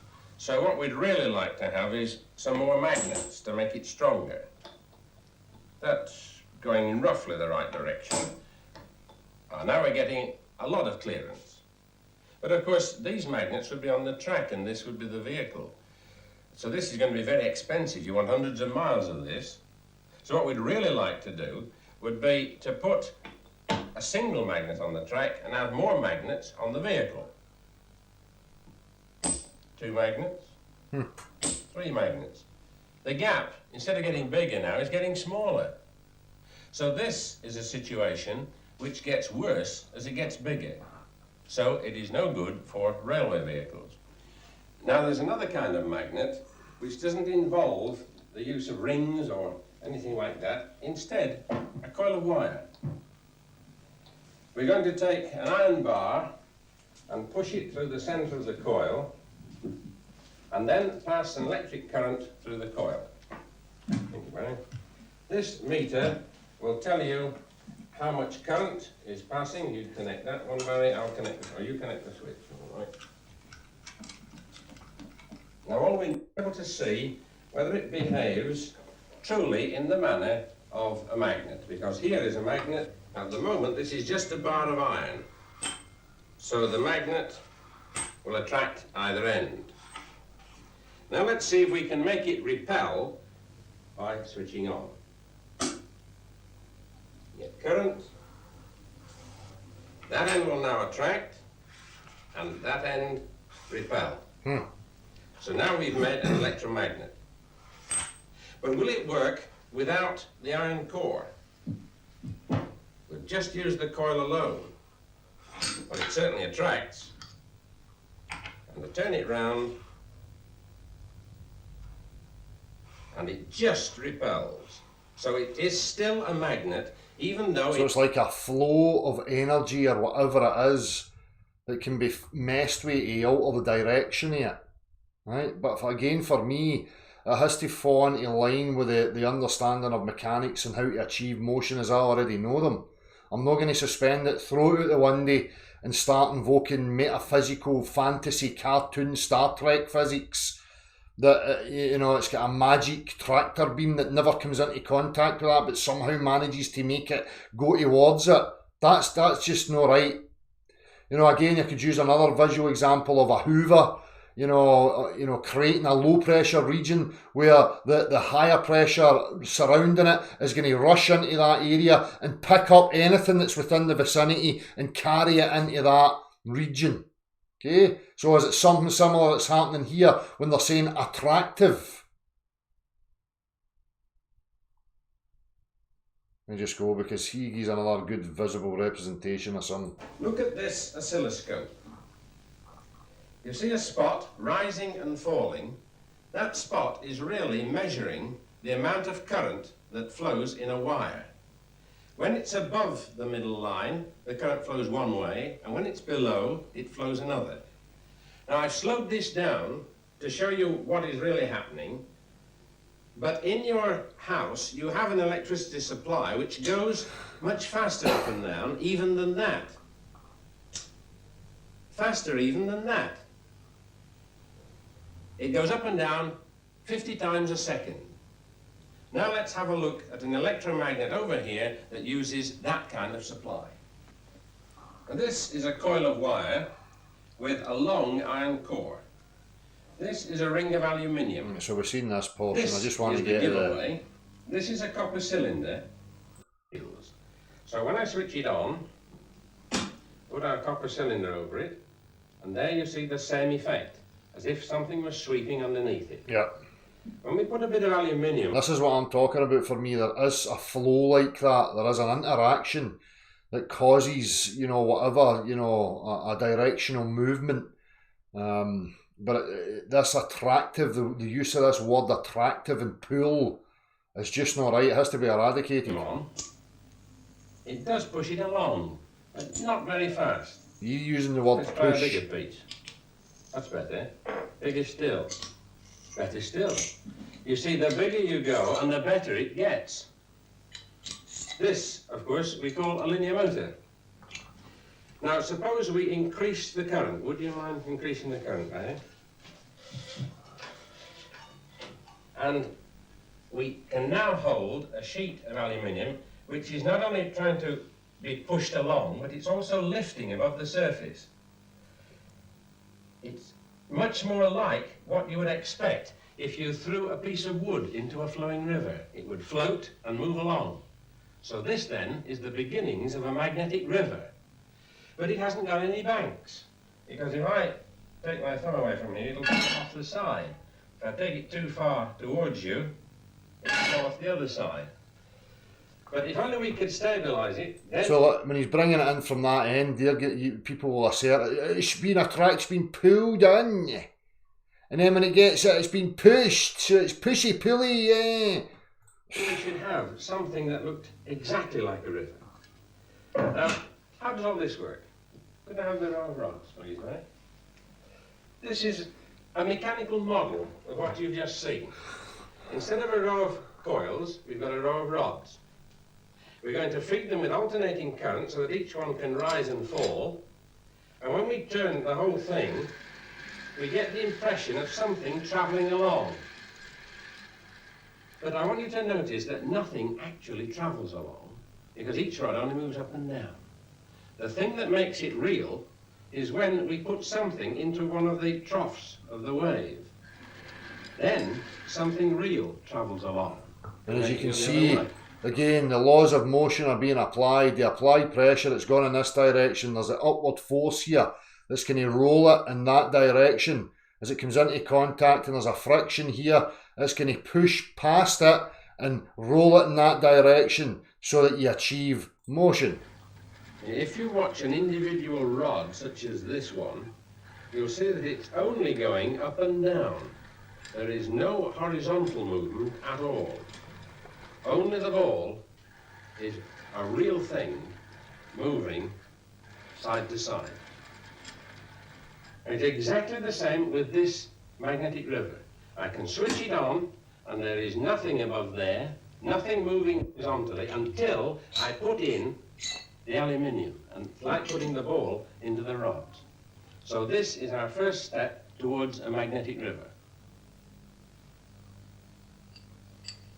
This is a single coil and a plain sheet of aluminium. So it will be, it spins. Introduce the plate from the other side, spins the other way. See? Notice which way. It's trying to throw the plate out.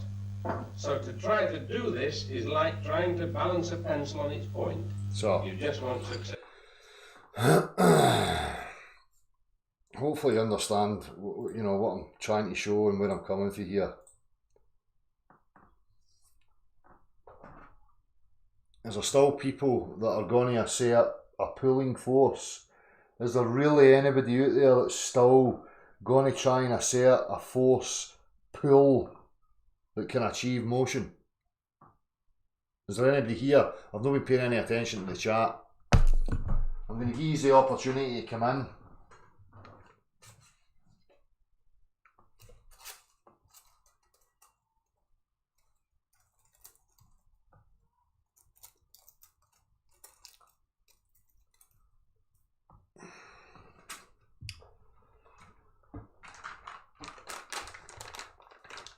Well, that's what I think, Jack Stander. It's all push. It's you know, it's that lunacy of thinking that every practical representation that we can ever, you know, offer up is to be thrown out because some fantasists want to have a belief in cartoon physics, you know. Martin F. Spears, an electrostatic solution for the gravity force and the value of G.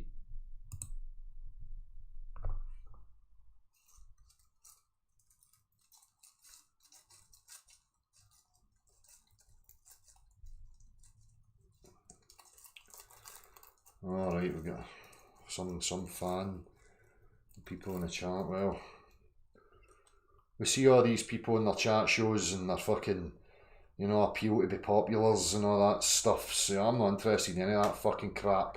It's the truth that's relevant and important to me. You know, being a fucking Tinterweb celebrity, that's up to all these people. I couldn't give a fuck about any of that. For me, it's always about, you know, breaking down the fucking lies and trying to establish what the truth is. So all these people that are playing popularity games, stature games, they're all charlatans as far as I'm concerned. They're all in here to fucking sap your attention, get you fucking your mental state in idolatry, you know, worshipping fucking idols and you know, wee bitch circles and fucking all that nonsense. It's not going to achieve anything. It's just going to stifle people, you know, and that's fine because you can have the chaff. I'm only interested in people that are really want to get into the nuts and bolts and find out what's happening with this fucking reality. So see, right now, there's no means for me to have that full exploration. So the numbers are still required. But, you know, right now I've got time to try and figure out other aspects, and my attention's been gripped to this magnetism. This has all came about because of, you know, globe earth fantasists, you know, trying to deny the mechanics of motion being an applied pressure and jumping to magnetism as if it's a get out clause, a trump card. That they can say, haha, look, it's a pulley force. So only gravity and magnetism, that's it. But you don't even know what magnetism is. And at any time I'm looking anywhere, type it in, everybody go and search a list of pulling forces. See if you can find a list. I guarantee you the only thing you're going to find is gravity. Gravity, gravity. The God of the gaps go to. Oh no, they're figuring us out. Oh no, I'll just say gravity. Then I'll try and hijack magnetism as a misrepresentation of my gravity.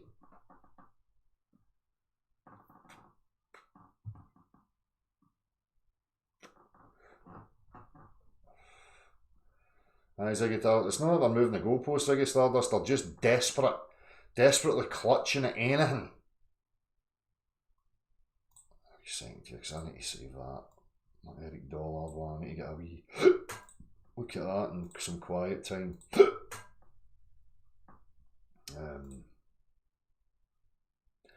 There's this fucking Skyfly Bride clown trying to phone me and all that again. What are you wanting? What is it you want?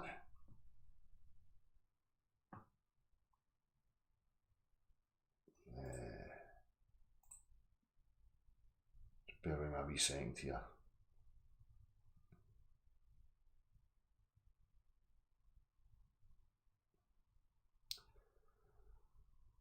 Check out that Professor Eric Laithwaite, people. Go and dig into it yourself. There's another interesting one here when he's shown in the river and he's putting wee bits of material in and how they separate out, and then he's representing smoke and how it's affected under those conditions. It's really interesting stuff. As I say, I'm still at the very beginner stages of trying to understand it. But I will understand it.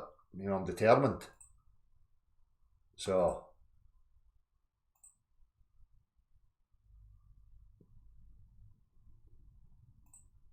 the siphon and a vacuum thing, I need to get into this as well.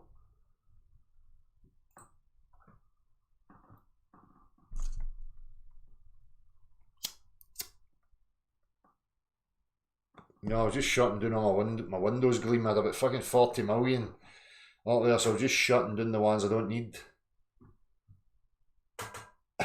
Exactly beyond belief.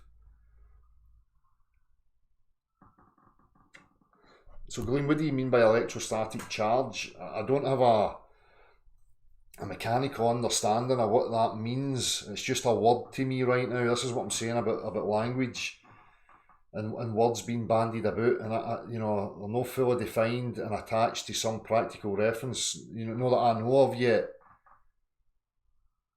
If you imagine dielectric rivers flowing from anode to cathode at ground level, the potential difference is zero. Potential to be both positive and negative. Again, Daniel Smith, you need to excuse me. I'm openly admitting it. I'm a novice in this. It's like one of you guys coming, never picked a guitar up, and me just waffling out all this stuff about guitaring. It's no use.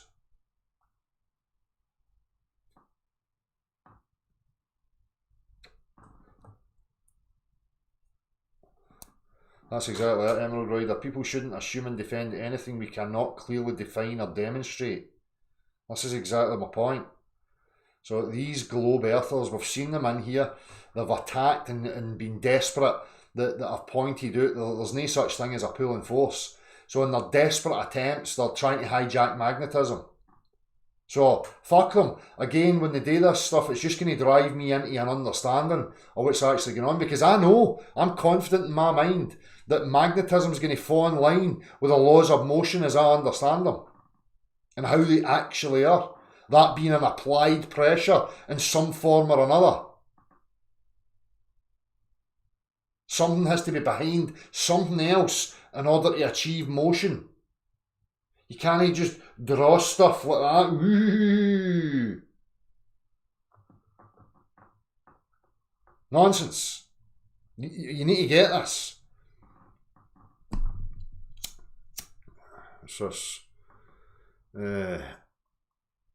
Examples: chemical bond of molecules, electrostatics, bioelectric and DNA, electrostatic bond and electrostatic field of Earth. Shall find an eye. I'll have a look into all that. What's this, Magumba? Cheers, I'll save that one as well.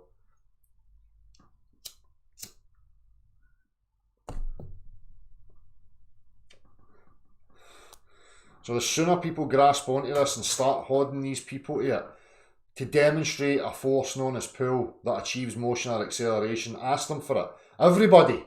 Everybody should be asking these people this question and highlighting the absurdity of it. So let's see how truthful people are. So as usual, and a lot of talk about echo chambers all the time and all this fucking crap, yet every single time I go live and I'm talking about any of this stuff, I always offer the opportunity for anybody to come in and add to the discussion. And I mean add to the discussion. You're not coming in here to waste my fucking time or try and deflect it onto some other bullshit subject about tinterweb personalities. I'm not entertaining any of that crap.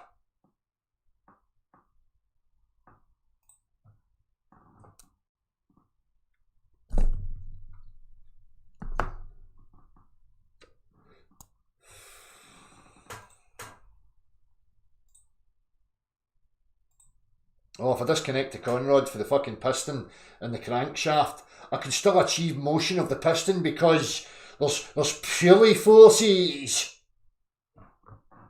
That's a lunacy. I'm going to keep hammering on about it. That's a fucking lunacy of these clowns.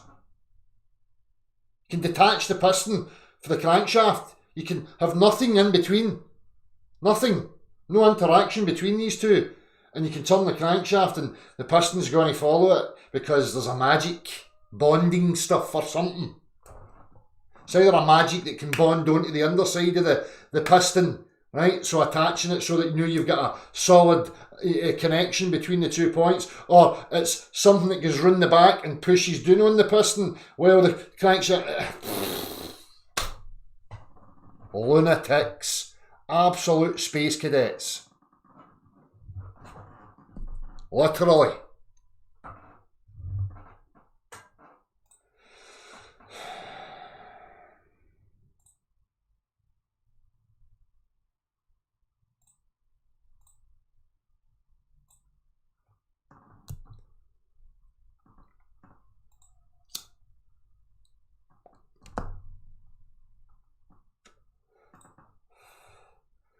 You come in here, you add to this discussion in regards to what's been offered. You come in here and you try and fucking deflect it onto some other bullshit, I'm just going to eject you immediately. Okay?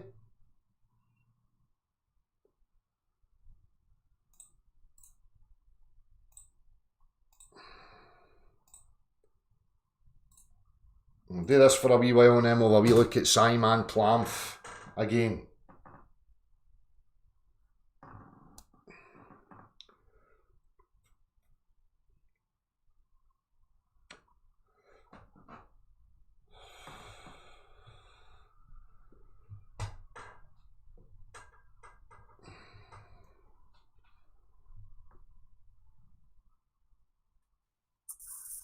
Hey Dale, glad I could get you to look at magnetism. You get anything to add, son? I've not got any. Yeah, that was a really good tutorial or whatever you just did, watching a bunch of videos. It's not a tutorial. Listen, fanny balls.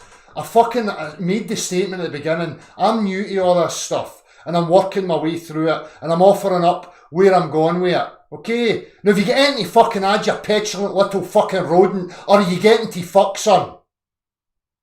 I was actually being serious. Fuck up, ball-bag. If you get anything to add, I've got no fucking patience for you. I detest you. You just infuriate me. If I ever see you, I'm going to smash your cunt in. Now fuck off. Yeah, faulty suppositions lead to... Listen, ball-bag, don't come in here with that fucking attitude, you wee clown. Okay, fanny sacks. You know fuck all, son. You read Wikipedia all the fucking time. Have you found a pulling force yet? Yes, gravity. Gravity. Just saying a word's religious jargon to me, son. Have you got a practical demonstration of a force pulling anything? Yes, I'm being pulled to the floor right now. How's that happening? Describe the mechanics of that to me. Mass attracts. Stop using buzzwords, Fanny. Listen, Fanny Boz. Stop using buzzwords. Have you got a description of the mechanics of that, or are you just going to keep reciting biblical texts? Yes, F equals MA, which A would be. Listen, sack sniffer. Fuck off. You are an absolute fucking idiot. You're the lowest intellect I've ever come across in my entirety, son. You've not got a clue what you're spouting. You're being asked for the physicality, the mechanics of the interaction. Now, can you achieve it? Yes, mass attracting mass. Stop saying words. Never mind your language. Do the Cavendish experiment sometime on your channel. Give me a practical demonstration that I can go and look at right now. Look up the Cavendish experiment. What's going on there, son? What's going on? How are you asserting? Listen to this stupid cunt. Are you asserting that I can make the TV come towards me by some force that doesn't somehow interact with the TV? Not on Earth, because we have such a force downward. Get to fuck, you fucking absolute idiot. Yeah, you're ignorant. Shut up, you fucking cretin. You're really ignorant, man. You've got nothing, son. Listen, Timmy, Fanny Boz. Right? Every single aspect of your reality, motion and acceleration, is an applied pressure. Now you're coming in here and just saying gravity. Are you triggered or what? Have you got anything? I've got no patience for you, son. I've got a fuse as short as your cock. Because the shape of the Earth conversation. You're a fucking idiot. I've got total fucking disrespect and distaste and contempt for you, son. You're a fucking nuisance. A wee stalking idiot. You display Dunning-Kruger and fucking spades, you fucking imbecile. You're an ignorant nobody that doesn't understand what... You're a fucking nobody. You're a faceless wee gimp, right? Running about propagating government shite. You are a lick spittle, the lowest of the fucking low, a traitor to humanity, you fucking idiot. Now, fuck off. Don't come back again. You're no wanted, cunty. Fucking moron. Seriously, somebody, out that cunt. Go and find him and fucking slap him purple.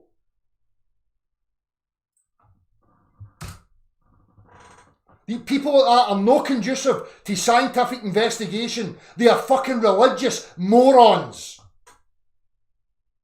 He is a religious zealot, that cunt.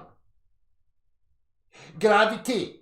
Yes, peeling forces, gravity. All right, let's go and look for a list, shall we? Let's just do that right now. Let's see what we find.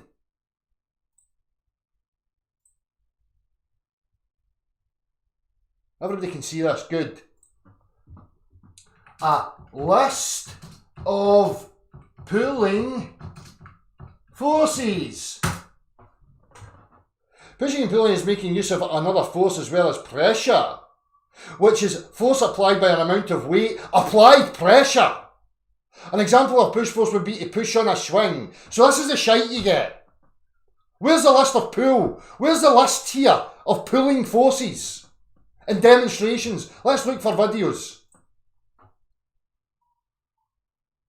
Push pull for kids. Here, Timmy and all your other wee zealot fucking fanatics. Let's see what this is going to offer us, shall we?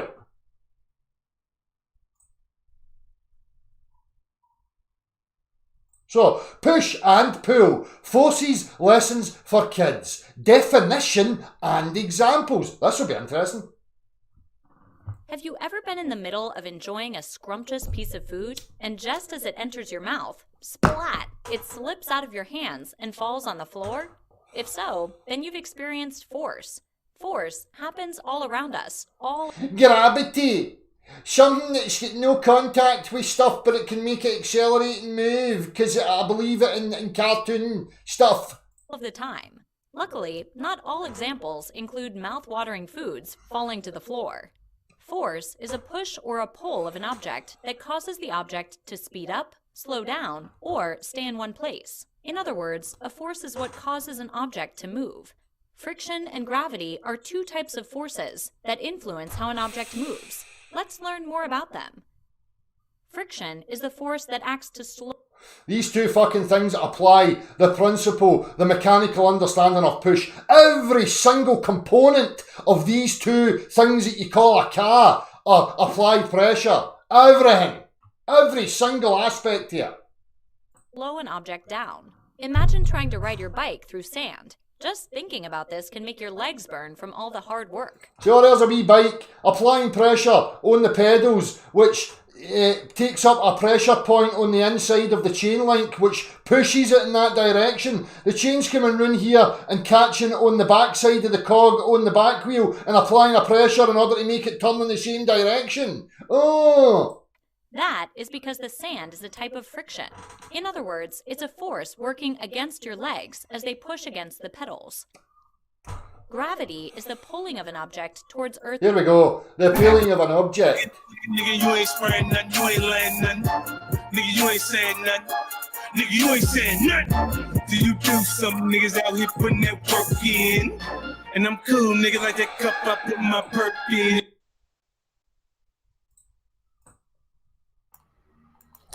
Hi, Dan. I've got two examples of pull. One is a tornado. A tornado? A tornado, what's that doing? Causing a lower pressure with a higher pressure pushes stuff inwards. Can I finish, please? So when things are... No, you can't finish, you wee fucking rodent. You come in here with an attitude like that, you'll get the same attitude back. Okay, Fanny Buzz, are you not mature enough to come in like a man and approach me with fucking respect and decency? No, so you'll get treated like a piece of shit. If you got a pulling force, fuck all. Sorry. That was rude of me. You're quite right. So low temperatures, like a vacuum, for example, create a pulling force because warm air rises. So if I were to have a vacuum on the floor... Listen, Spurskimo, cold doesn't go anywhere. It's not got the ability to travel. Cold is just a lack of heat. Heat can travel into cold. Cold cannot travel into heat. Yes, I know. Right? This is what I'm saying. So if you have a vacuum, a box on the floor, and you remove all of that warm air from that box, you open the box, the warm air will be sucked into the box to fill the space. Sucked in. How's it achieving that, Spurskimo? Describe the mechanics. So the vacuum that's a non-entity, is it got invisible tentacles that come out and somehow latch onto it and draw it inwards like a winch or something? No, it's about energy. So Spurskimo, we're talking physics, physicality and mechanics. Now you've just asserted something. So now I'm asking you, right, to break apart and describe to us the physicality of the interaction between what's happening. So, does the vacuum have some sort of tentacles? Not that I know of. So how is it managing to suck or pull? Well, how is the air being pushed in? Because it's a lower pressure region. The higher pressure region is going to rush in there. Yeah, but warm air rises. And? So how can warm air sink? What do you mean sink? So if I have the vacuum, the box, let's say I take a regular box that's got a low temperature, and I open the box, how can warm air just suddenly say, I'm going to go down when warm air rises? I've got no idea what you're talking about here, Sposkimo, honestly. If you get some visible thing or something. Yeah, I mean, if you get any vacuum experiment, go to Action Lab where he's got a vacuum chamber. Right. Yeah. So he takes the warm air out of this vacuum. So when you don't know if he does it there, but you can understand. You open the top of the box, and the warm air will be pulled in because warm air rises. We've never seen Sposkimo, you keep saying pulled in. Now, what you're asserting is that there's a non-entity in that area, the vacuum, right? And it somehow has the ability to affect the air, the matter outside it. So what is it about this non-entity, this nothingness? What mechanical stuff has it got that it attaches onto this warm air and does something with it? You not understanding what I'm saying? I understand, but I'm trying to figure out. I mean, again, it's the same thing with ice. No, you're not trying to understand, Sposkimo. You've come in here and made assertions that you've got two examples of pull. Now when you're being questioned on it, you don't have a clue. This is the same as the last time. Stop running about making assertions on things you know fuck all about. Properly investigate them and then come back with practicality and an actual description and every mechanical interaction that you can define and demonstrate. And then we'll have something to talk about. Dan, I don't need to explain the demonstration. I never asked for an explanation.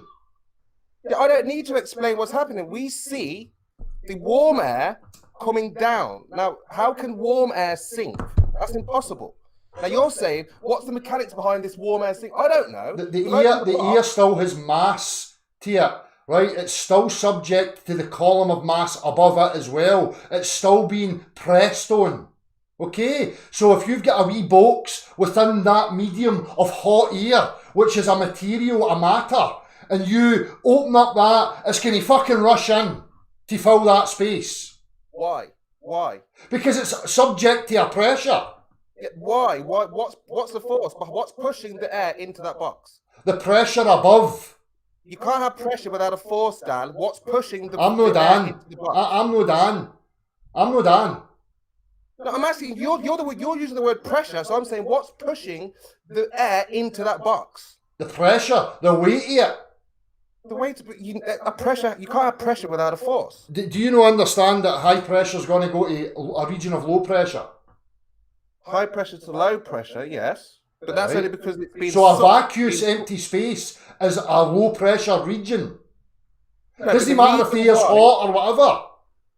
The reason why the hot air is rising because the cold air above it is pulling it up towards it. Sposkimo, it's got to stop saying pull, Sposkimo, because you're not... This is the thing, Sposkimo, you're talking about pull. So this is what I'm asking you. I'll say the same thing to you as Timmy Osmond. Can I somehow make my TV come towards me? With some sort of magical force. I'm not talking about magic here. I'm talking about reality. Cold air will sink and warm air rises. So the cold air above the warm air will be pulled towards it. That's normal. We see it in reverse. We see if we have cold air in the vacuum, it pulls it the other way down. You keep saying pull. You keep saying pull. You keep saying pull. Pull is not a thing that achieves anything. So how is it being pushed from the middle then? If there's cold air... Investigate it, Sposkimo. Investigate it. Look, is there any other example, right, of pull as a force? You explain to me, cold air above, cold air below. Where is it being pushed from? Sposkimo, I don't even know what the fuck you're talking about, son. You've got cold air above in the mountains, and you've got a cold vacuum on the ground. How is the warm air going this way and that way?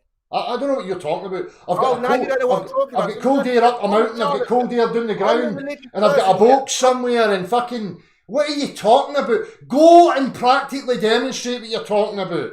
But there's no cold air above us. There's no cold air above us. Yeah, is that what you're saying? Above the mountains, above the clouds, it's warm. No. No, it's cold. Right. So if we have a cold vacuum, a box on the ground, we've got warm air going that way and warm air going this way. What's going on? I don't know what you're talking about. I'm totally lost about what you're talking about. You're saying that the warm air is going up. To why? You're the one that's in here making assertions. I'm trying to question your idiocy. You keep using listen carefully, Spurs Chemo. You're saying pull. Now I'm asking you to define and practically demonstrate what a pulling force is. Low pressure, low temperatures will pull the warm air towards it. Warm air can't just push itself. There's nothing to push it. When carbon dioxide leaves from the tree, the gases leave from the tree, that warm air, it just leaves from the trees, it goes up, up, up, because there's a whole load of cold air above it pulling it. Now, if you do the reverse, you take cold... So, we're back to, with Spurs Chemo here, we're back to fucking spooky stuff. The cold air has got invisible tentacles that reach out and attach to the hot air, and then like a winch wind it in towards it or something. Well, I don't know the mechanics, but we can see. Exactly, you fucking imbecile. You don't know the mechanics, now fuck off. What are the mechanics of push then? Mechanics of push is applied pressure. Something pushing on something else. Oh, something. A magical sky god is pushing something, yes? Get to fuck. Imbeciles, man. Total and utter imbeciles.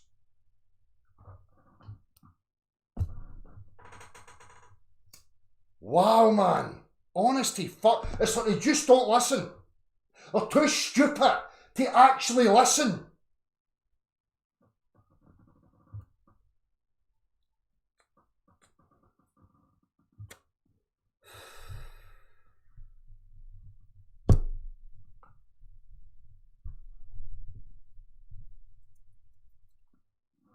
You gas in a fucking tank, you fucking heat it up, it expands, and it's pushing even more to fucking explode the fucking thing to get out. Add temperature to a gas and it'll fucking expand.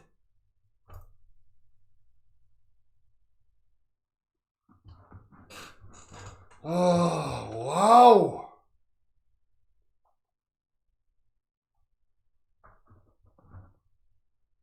Exactly beyond belief. I don't understand the mechanics, but I'm going to come in here and assert I found pulling forces. Alright, can you describe the mechanics of what a pull is? And this is it. Come to me, TV. Come to me. Nothing extending from here that goes round the back of the TV or attaches onto it like an adhesion so that it's now an extension so that I can retract it and bring it in the way. Cuckoo! That's cartoonery. I have the power of my mind. I can just think it and it will come to me. Listen.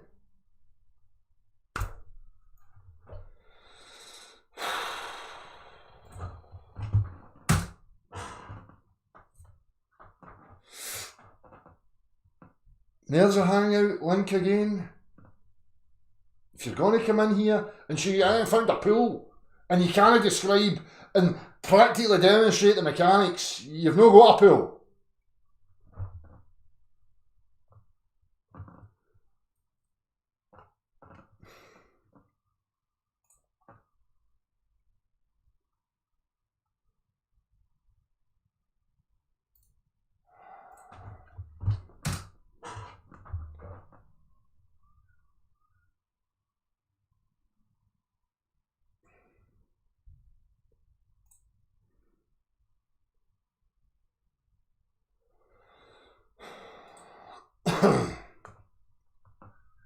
Let me back in and calm down.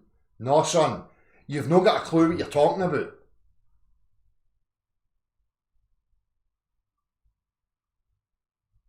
But you are mistaken.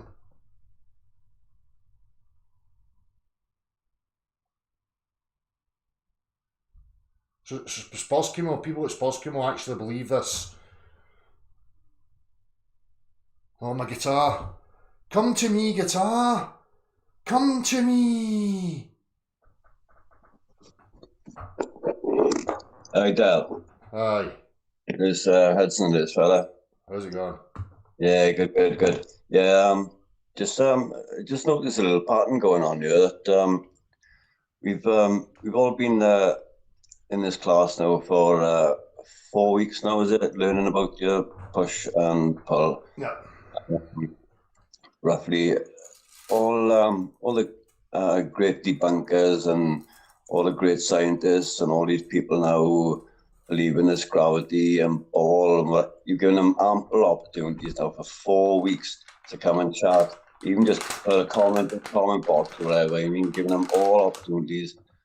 I mean, you know, many have come and all of them have failed. I mean, and it just seems to be that none of them, you know, none of them can do it. And we've been on it 4 weeks now. We're going ample opportunities now, and none of them. No, it's been going on longer than that, mate. Two things. It's, you know, I brought this to the table a long time ago. I showed the mechanics of push and why there was no such thing as a pulling force. Sorry, hold on, mate.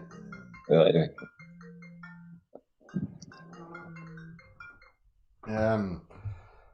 Aye, so it was a long time ago, and they know fine well what's being asked.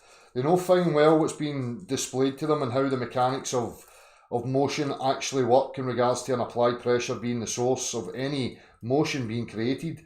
And they're just coming in here trying to assert pulling, right, without an understanding or an accurate description and demonstration of how pull is even achieved without some sort of interaction between two parties. So you either have an adhesive aspect where if I want my telly to come towards me, I can have, you know, some sort of adhesive stuff in my fingers where I can latch onto the TV and become one with the TV and then retract and bring it towards me. Or I need to go behind it and apply a pressure that way to bring it towards me. Exactly, yeah. But anyway, I just can't understand, though. I mean, in all these great minds and all out there, I mean, they can prove gravity and what, you know, they seem to know what gravity is or whatever, not so much prove it, but seem to know. I mean, but, you know, none of them seem to come forward. I mean, I think, you know, somebody in that sort of community would say, look, I mean, you got this you got this channel beyond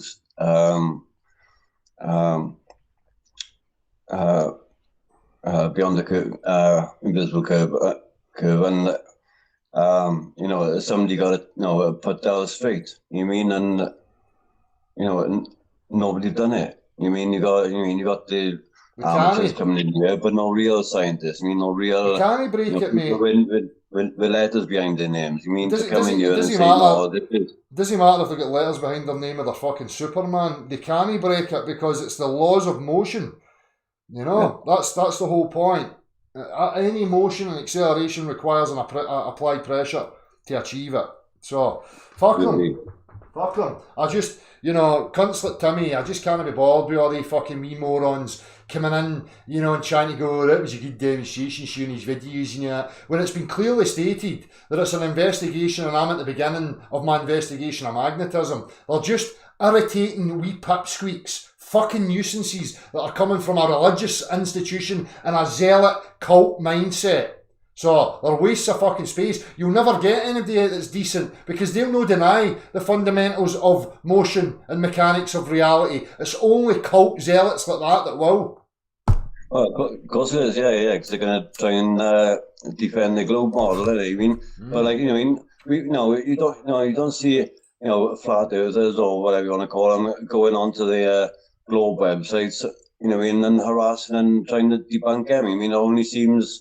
I mean, everybody seems to be harassing us, you mean, and and harassing us with no proof of their own. I mean, we got plenty of proof to give them. I mean, absolutely abundance of proof to give them, but they just won't accept it. You know, and the proof that they give us, is pseudoscience, isn't it? I mean, and we can't prove it. You know, we can prove in front of their faces, in front of their own eyes, all this stuff. I mean, but they can't prove one thing. No, you mean I'm asking them for a demonstration of a pulling force? They Yeah, can't it's give me simple one. enough. They can't give me one. Oh, it's a simple enough question, isn't it? I mean, and you know, I've been following this now for about 4 or 5 weeks. I mean, but like you said, I mean, this has been going on for a lot longer. I mean, and I'm not sure how long it's been going on for, but however long it's been going on for, like you said, I mean, we're still on it, and not one person have come and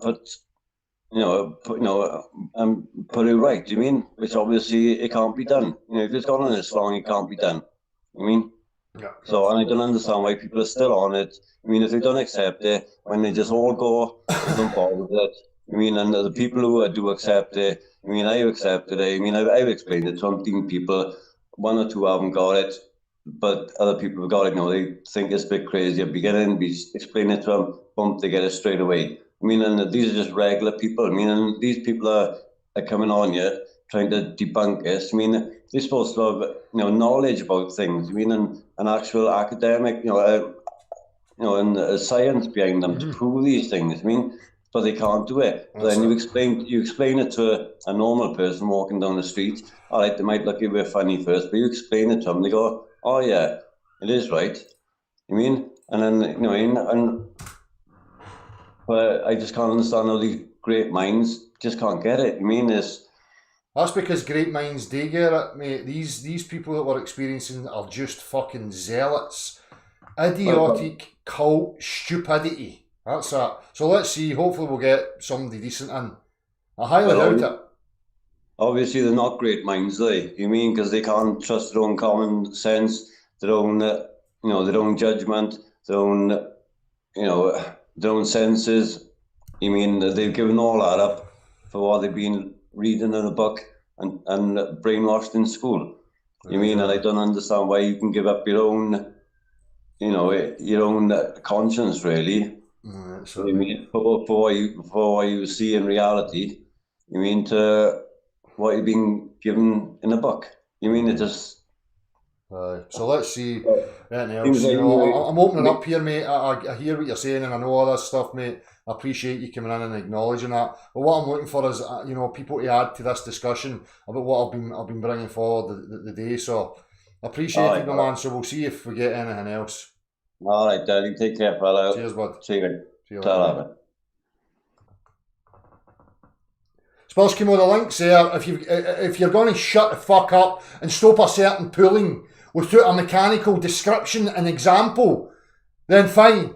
Stop coming in a certain shite like a fucking globe zealot, spewing nonsense, fantasy cartoon physics. Click the fucking link.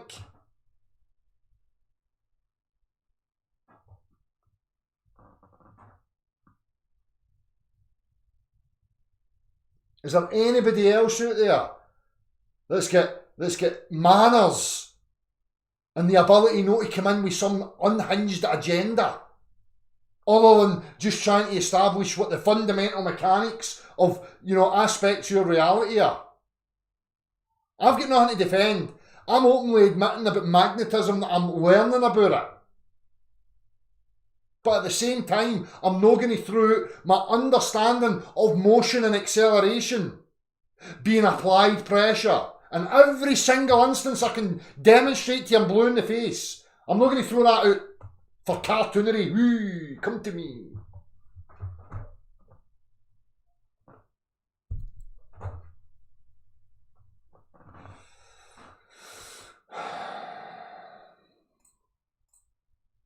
Right, I'll shut that one.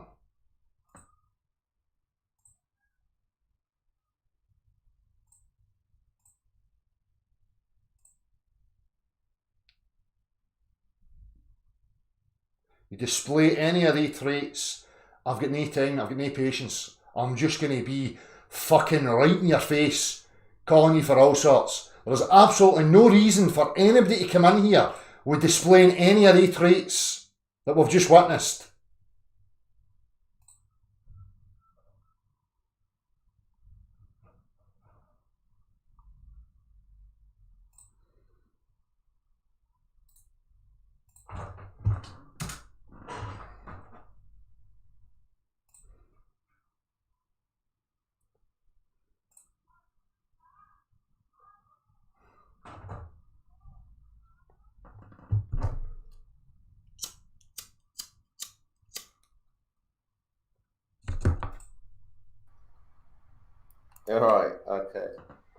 other link wasn't working. I tried to join. Okay, so I'm only going. The reason why I'm saying what I'm saying is because I'm going by what I observed in terms of demonstration. So, Sposkimo, it's an interpretation. You're interpreting things, right? That's not a demonstration. An interpretation is not a demonstration of anything, right? Now listen carefully to what I'm saying to you, right? And see if you can grasp it. In every single instance of motion, acceleration that I can demonstrate to you practically and break every single aspect of it down for you, it's an applied pressure. Something comes into contact with something else and puts it into motion. Do you grasp that or do you deny it? Yeah, that's what happens. Right. But it's not always the case, though. There are exceptions. Give me an exception then, Spursky. Don't fucking say what you've just said, because you've quite clearly stated you don't know the mechanics here. So give me something that you understand the mechanics of, and you can demonstrate spooky action at a distance, where you can bring things towards you without some sort of interaction between you and that other object. Go for it. Well, again, if I'm to understand that molecules, raindrops, are being pushed together, then I have to know what is pushing the molecules of gas to form raindrops, or to form anything that comes together. Sposkimo, electrostatics, and this word of attraction and electrostatics, magnetism, electromagnetism. If you no listened to what's been stated here, it's an ongoing investigation. It's not a fully understood exacting description followed by broken down practical reference of every interaction and every mechanism, right? So, I've not got the answers for everything. Listen carefully to what I'm saying to you. See the things that we don't know about. I'm not going to throw out all the other stuff that demonstrates to me that an applied pressure has to be the cause of motion and acceleration. Okay? That's the facts. Now you're coming in here and you want me to ignore all that because you've got a whimsical wish for it to be something else. It's not a whimsical wish. Cold temperatures draw in the surroundings. Sparskimo, cold does not have the ability to go anywhere. Cold is just a lack of heat. It's not got the ability to travel anywhere. Yes, but it draws. It doesn't. Draw is pulling again. How does... listen carefully. You're saying draws, which denotes that it's somehow bringing stuff towards it, correct? Yeah. How does it achieve that? You're asking me about nature now. Listen, Sposkimo, if you're just in here to troll, son, it's not going to work. I'm just going to make you look like an absolute cunt. Right, you're asserting that cold can somehow bring stuff towards it, correct? Yeah, like if you have an ice cube, it will show an attraction. It will show that the air around it is trying to freeze, but the warm temperature... No, it's not. It's, the heat is going to it. It's the heat that goes to it. It's not... Cold doesn't travel anywhere. But heat can only go in one direction. How's that? How can it only go in one direction? How can heat go down? How can heat go down? I can put... my wood burner's elevated off the ground there, but see when I switch on and I put my horn under it, it's fucking hot. Yeah, you're the cause, but in nature, we're talking about nature, the physical world. Look, son, listen carefully. You are asserting motion being created by cold that somehow manages to... Listen to what I'm asking you. Does it cast out invisible tentacles that either bind on to hot like glue and then retracts inwards like a winding in fucking spindle? All right. Okay, I got it. So when things are cold, Dan, they contract. That's right. Right. Right. So if they're contracting, that means it's pulling in itself. That means anything around it is also being pulled towards it. No, when it contracts, it's just going back to the place that it was at, and that's because it's bonded Okay, there's tension. There's tension between it. It's the tension that creates. What? Hold on. Let's take mercury for example. Mercury, when we go in high altitude, will contract, and when it comes down, it expands. So there is no true real size of anything really. Again, you know, things are pulled. The reason why, like I said, cold seems to pull in. It seems to go in towards a point. Again, nature. We were trying to explain nature. I don't have the full answers, but we can observe like an ice cube, like I said, and we can observe cold things. You've just said it, contracted. Now imagine. Spaskimo. See when a body of water freezes over, does it freeze for the bottom up? Does it freeze from the... No. Right, case in point, end of fucking discussion. The temperature's fucking hotter beneath the ice that's above it that's colder. Explain. The temperature is below it is colder. Hotter. It's not frozen, is it? Hold on. Well, there's a gradient, yeah? So if there's a gradient, it takes time to get through the gradient. It doesn't happen just like that. It wouldn't just hit the surface and then the whole of the ocean freezes over. We don't live in a pressure gradient here, do we? But underwater, there's a gradient. So it takes time to trickle down. That's normal, Dale. It freezes for the tap down, Spurs. Look, I know it's difficult, right? I understand that you want this pushing... It's no difficult for me. The difficulty is that you can't grasp what you're asserting. You just said the word contract. So if you have a huge ice block, that's going to contract as it gets into colder temperatures. No, water expands when it gets cold. It gets beyond a certain point and it starts to expand. It expands and then it contracts. Because of the air inside. Look, Spurs, I can't be bored with you, mate. Honestly, you're just going round in circles. Now, listen to the stupidity that you're trying to assert. Right? That there's some things have got the ability to somehow reach out to other things without ever coming into contact with them and put them into motion.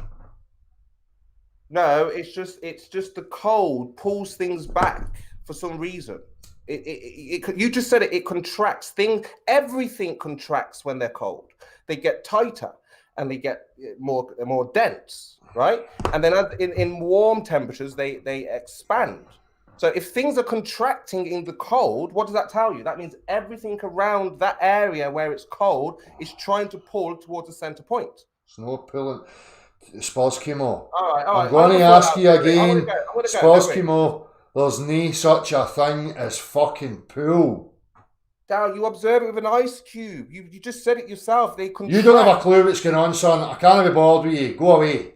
All right. We'll try again another day. Aye, maybe.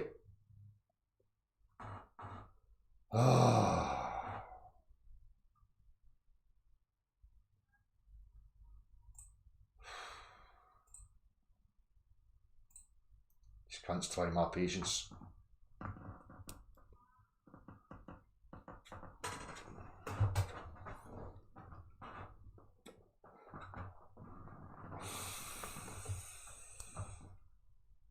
Is this it? Spaskimo and Tommy Osmond trying to assert spooky actions. Oh, stuff can move. Motion and acceleration can be achieved just because I want it to. Come to me, guitar. Come to me. My will is strong. Why won't you come, guitar? It's not happening. Oh, that's right. I need to actually apply a pressure to it and push it towards myself. And then play the fucking thing with every single aspect of every motion that's happening being an applied pressure. Some pushing on something else. A bit cold. If it's cold, it can do magic stuff.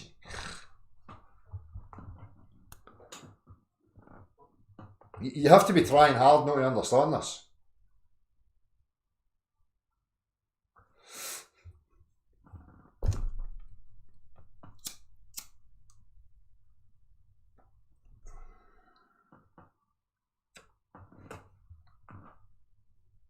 The Magic Tentacles stationary plane, that's it. Fucking magic.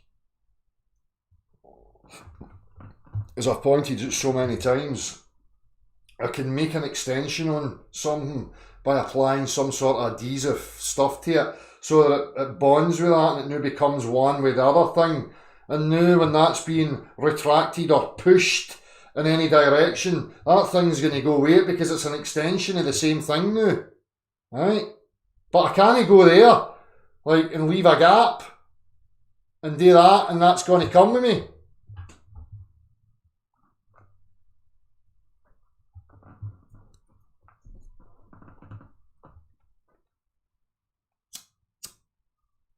Aye, you're good to indeed, Eric.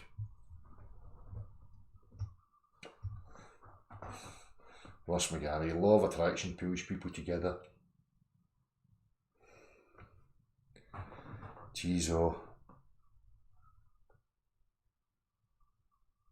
No, that's that station we're playing. This. Oh, look, I've pulled it.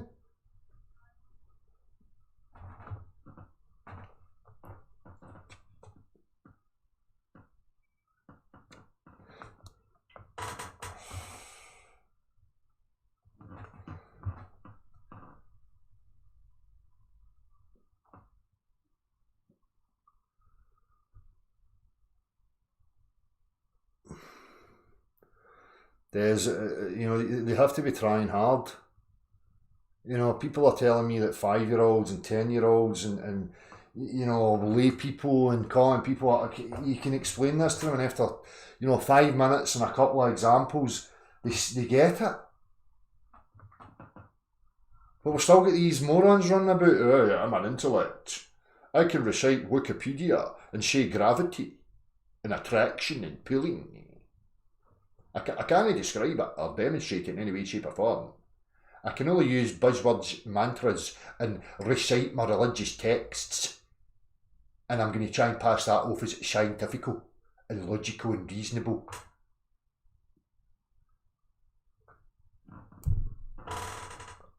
Where's Scimandan and Conspiracy Tard and all that? Where are these guys? Why are you not in here, rushing in to demonstrate pull as a force that creates motion? Eh?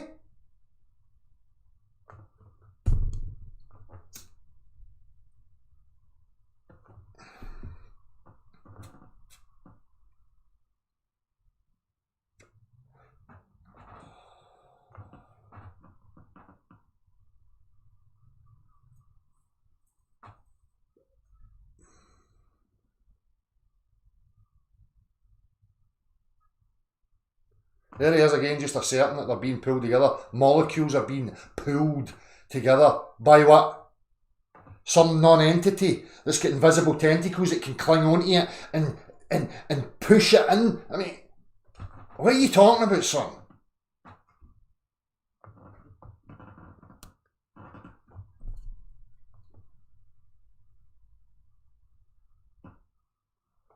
He's Ziggy Stardust, that's about it. Phuket word. They've been taught laws created for an imaginary model. Exactly. And they can't let go of it. Thank you, boy.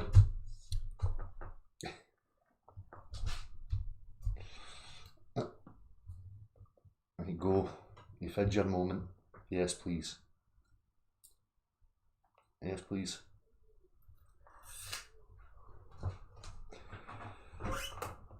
That's that. An imaginary model. And they gave faulty concepts of push-pull, like they're two distinct different things, you know.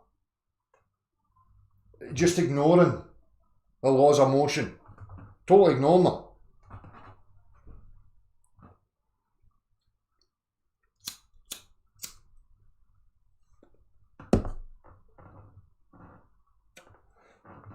He's looking for the limelight. He's trying to gleam something away from me. This is my stage. I won't be accepting any of that.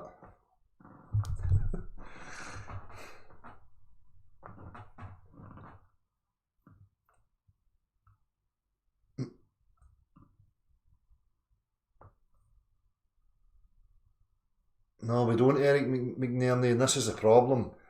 We don't understand them all, right? And I openly admit when there's things that require investigation. Like magnetism, electrostatic, electromagnetism. I'm saying these things openly, right? But what I'm carrying into my investigation is a solid understanding of the laws of motion that I can practically reference.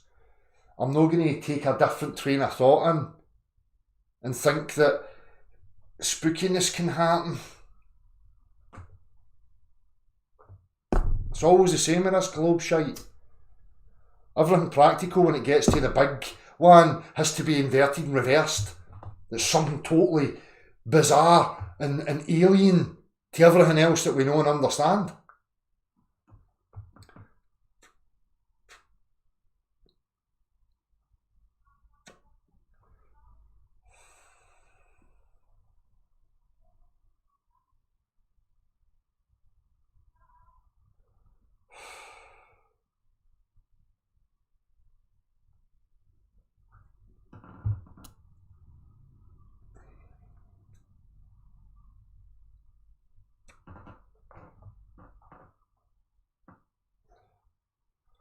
King's TLC, have you got something to say? There you go. Nobody's in my arse. Huh? Just because people agree that the grass is green, water's wet, that doesn't mean to say they're on each other's arse. So if you've got something to offer, get in here and let's fucking hear it.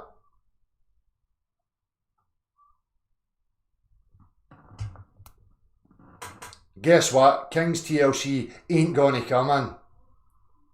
Another gobshite.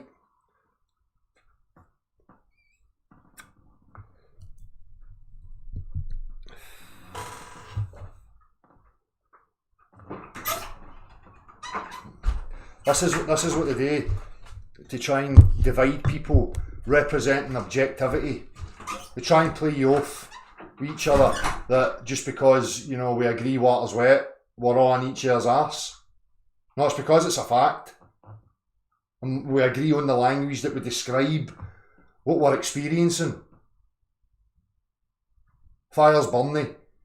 If everybody was in here going, aye, fire's hot, does that mean you're up my arse? Nah.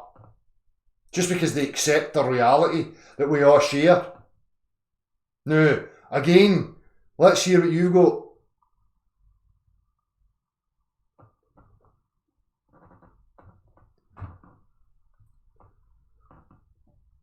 She's a tea angel.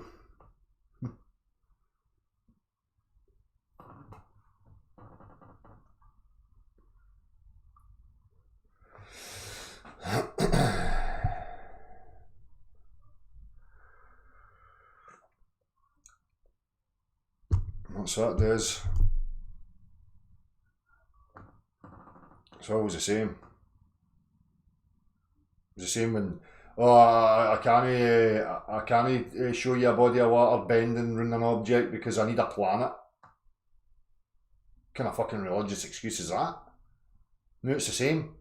Oh, I'll recite Newton and the laws of motion and all that, and then I'm going to start saying pull. Can you demonstrate pull? Aye, gravity. Oh, well, what do you fucking do? The whole point is that, you know, every other aspect requires an applied pressure, yet here's these bunch of dipshits asserting that gravity is this magical pulling stuff that creates acceleration and motion upon stuffs. Totally defying everything else.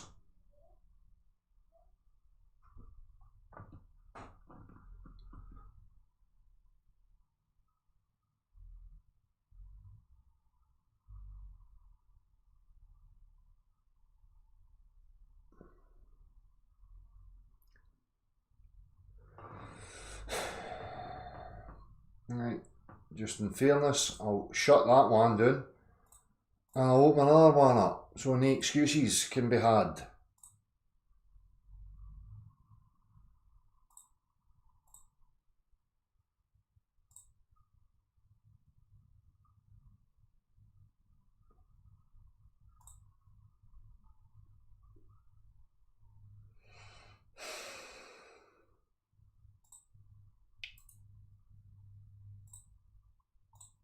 As I say, as I continue on with this investigation, and myself and Marty, I will be making videos with practical reference of what we are messing about with on what we're trying to discover and finding ways of making discoveries about what's actually going on.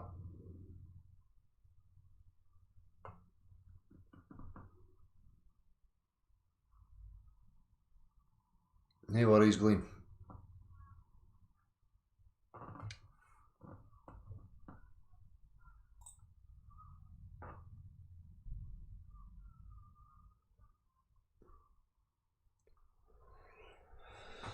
King's Tale, so you can believe in a globe earth all you want, son. If you come about here trying to assert it, you better fucking have a quantifiable proof of curvature.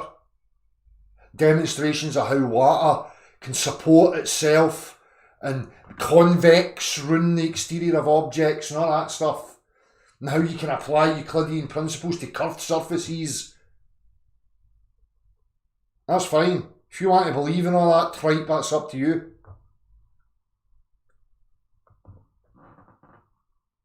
No, Phuket, you get something to add, you join. Oh, by all means, join, mate.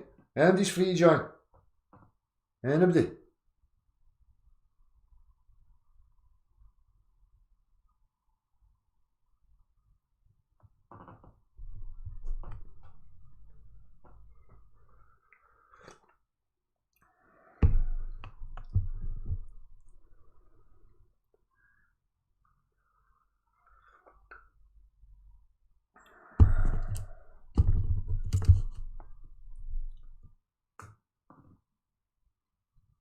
The moon landing, it's everywhere. I'm going to maybe make a video of that tomorrow. I'm going to go up the tune because it's every shop. Everywhere you go, globes, moons, fucking space balls, everywhere. Lads, the desperation is fucking stinking. I can smell the desperation in the air, constantly. So desperate.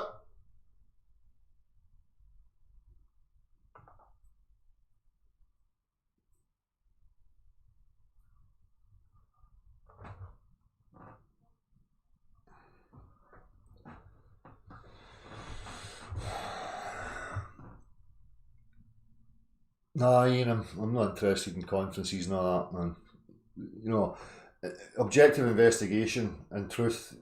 Why is there money involved in it? Why is there celebrityism?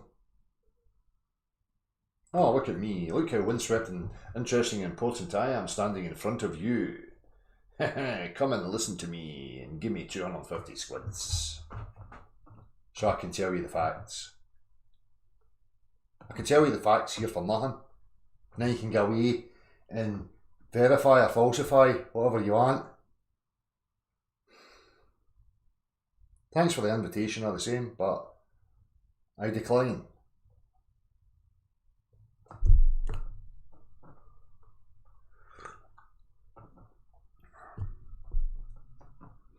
Just a slippery slope, Ian, when it starts doing that road. Not interested in it, it becomes corporate.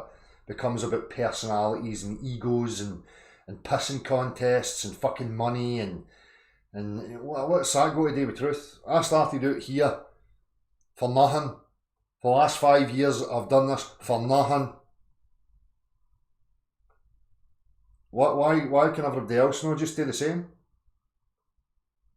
Why they no needling down to find the linguistical aspects of bullshit, establishing the fundamental physical aspects of the truth, separating the sciences, getting the language sorted out, being concise with it, so that any interaction that's had, you can get right to the point and you can eradicate any fluff, thereby having a positive effect on the individual that you're having an interaction with.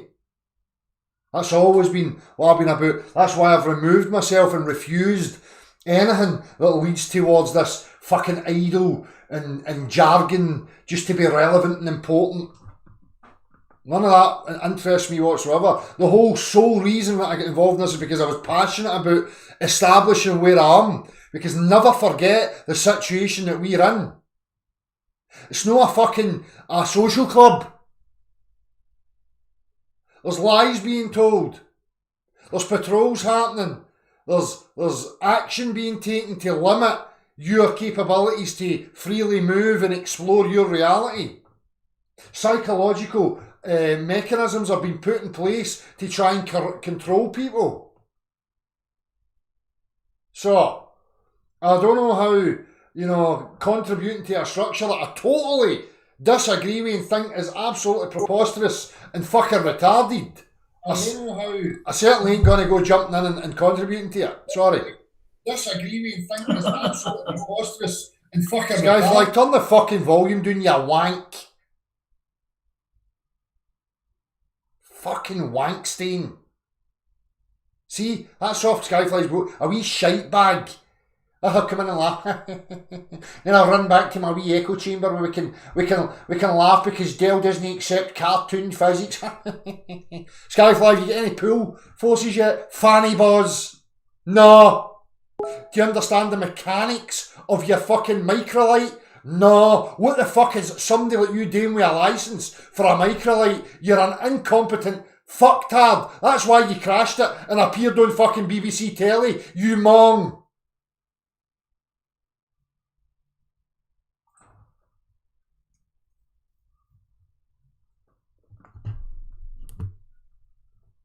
So he did. Go and check it out. Skyfly Bry, the utter retard. Right? Thinks he knows how the universe works. Can't he fucking fly a microlight properly?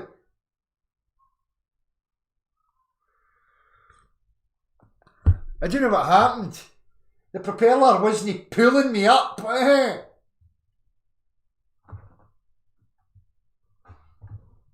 It had no pull. The pull was fucked on my microlight. Wonder if Skyfly Bright understands that every incremental step and every component of his microlight applies a pressure, a push. One part intersected with another part that pushes on it.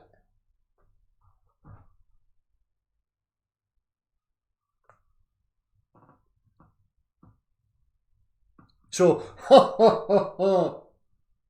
Bry. Fud.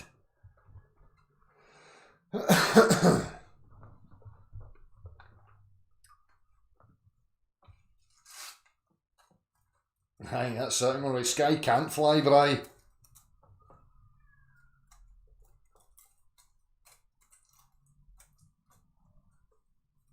Hold on, I fill it up with some pooling particles. Is that what do you put in my tank? Do you put pooling fluid? Hello. Blessing. It's Gleam. How you doing? How are you? No bad. Oh, I'm good. How are you? Good. Yeah, so I was going to give it a crack. But I will say that I don't think anyone in the world could even explain what they've tried to explain and then turned it into atomistic. I mean, I'm sure you're aware of Ken Wheeler. You had him up on the screen earlier. Right. And he basically says physics cannot describe a field. They can describe the effect of a field, but they cannot describe the source. And I think the easiest analogy I can give it is back in the days, obviously back in the Greek days, they didn't know that there was molecules of air, even if there are molecules of air. But anyway, they didn't know there was molecules of air. So the medium, even though I think they actually theorized that there was this upper air, the ether and whatnot, the surrounding medium that we're all sat in at the moment, space, basically, whether it's air or underlining air, i.e. in a vacuum, there is an underlining energy that physics cannot deny. Exactly. That's it. It's the prime mover. And for me, I don't think there's a way to ever get to that. As I've said before, we're part of the effects, and the only thing that we can ever do is try and understand effects. Now, in order to get to the prime mover, the ultimate source of all, we would have to be removed from the reference frame. Exactly. But we can't be. We're always part of the reference frame. So. Yep. And this background energy, they call it many things, and I don't know, obviously there's different concepts and theories of to what it is, but you've got 0 point energy, you've got vacuum energy, all basically the different words describing exactly the same thing. Yeah. And it's something that no one can say, yeah, I definitely know what it is. But at the end of the day, how I see it is it is analogous to water. Yeah. Fluid. Yeah. Fluid mechanics, current, flow. Yeah. It's exactly the same. And I think it's the same with all matter, all states of matter, should I say, even plasma and whatnot. They're all describing the same thing. It's just different modalities or different phases or stages of whatever it is. And if you strip away all matter, let's say the atomistic matter that we know, you're left with this space, and this space is full of energy, and that is the actual field that is causing this pressure push. Mm-hmm. And from a push and pull thing, I don't even think that there is a push and pull. It's the same. It's two different reference frames describing the same thing. Yeah, something has to be applying onto something else. Definitely. If something's moving, that's, like the pressure, it depends what we use. I'm talking about applied pressure. That's why I always use my hand. Something has to come into contact with something else and make that happen. Or in the case of like water, as you're saying, if you create a whirlpool and you put a feather in there, it's being pushed by the momentum of that water that's going into that region. Yep. There's no way to break that.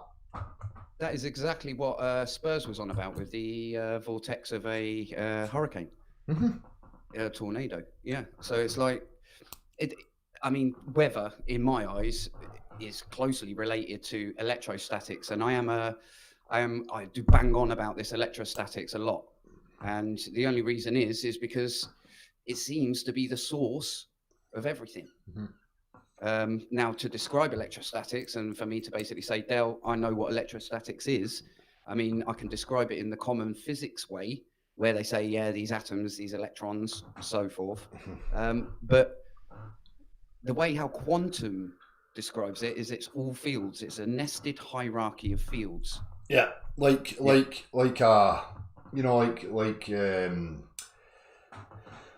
crystalline structure.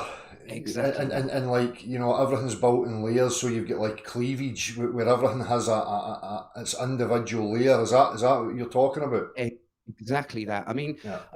Something I'll just throw in a random one here, but if you were to describe the dome, if you can imagine, obviously back in the days, in the Bible days, they could see it as a glass, because back in the days, glass would not naturally form, but they could get something similar. Mm-hmm. So they'd see it as molten. It was molten glass covering the earth and trapping us in. Yeah. Now, if you look into physics nowadays, and you look up what's known as a super solid and a solid crystalline plasma, exactly the same thing. It's basically super helium-4, but the solid version of it.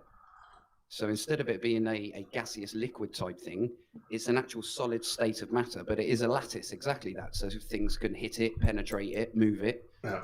But then if you apply that theory of just, that's the thin film of plasma, which could just be basically the magnetosphere.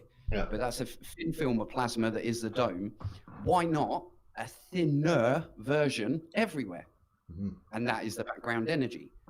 Mm-hmm. So I'm going to drop something in there. You don't have to load it up onto the screen, but I want you to just visually see this. But this is Richard Feynman's lecture on electricity in the atmosphere. And it's a tangible thing.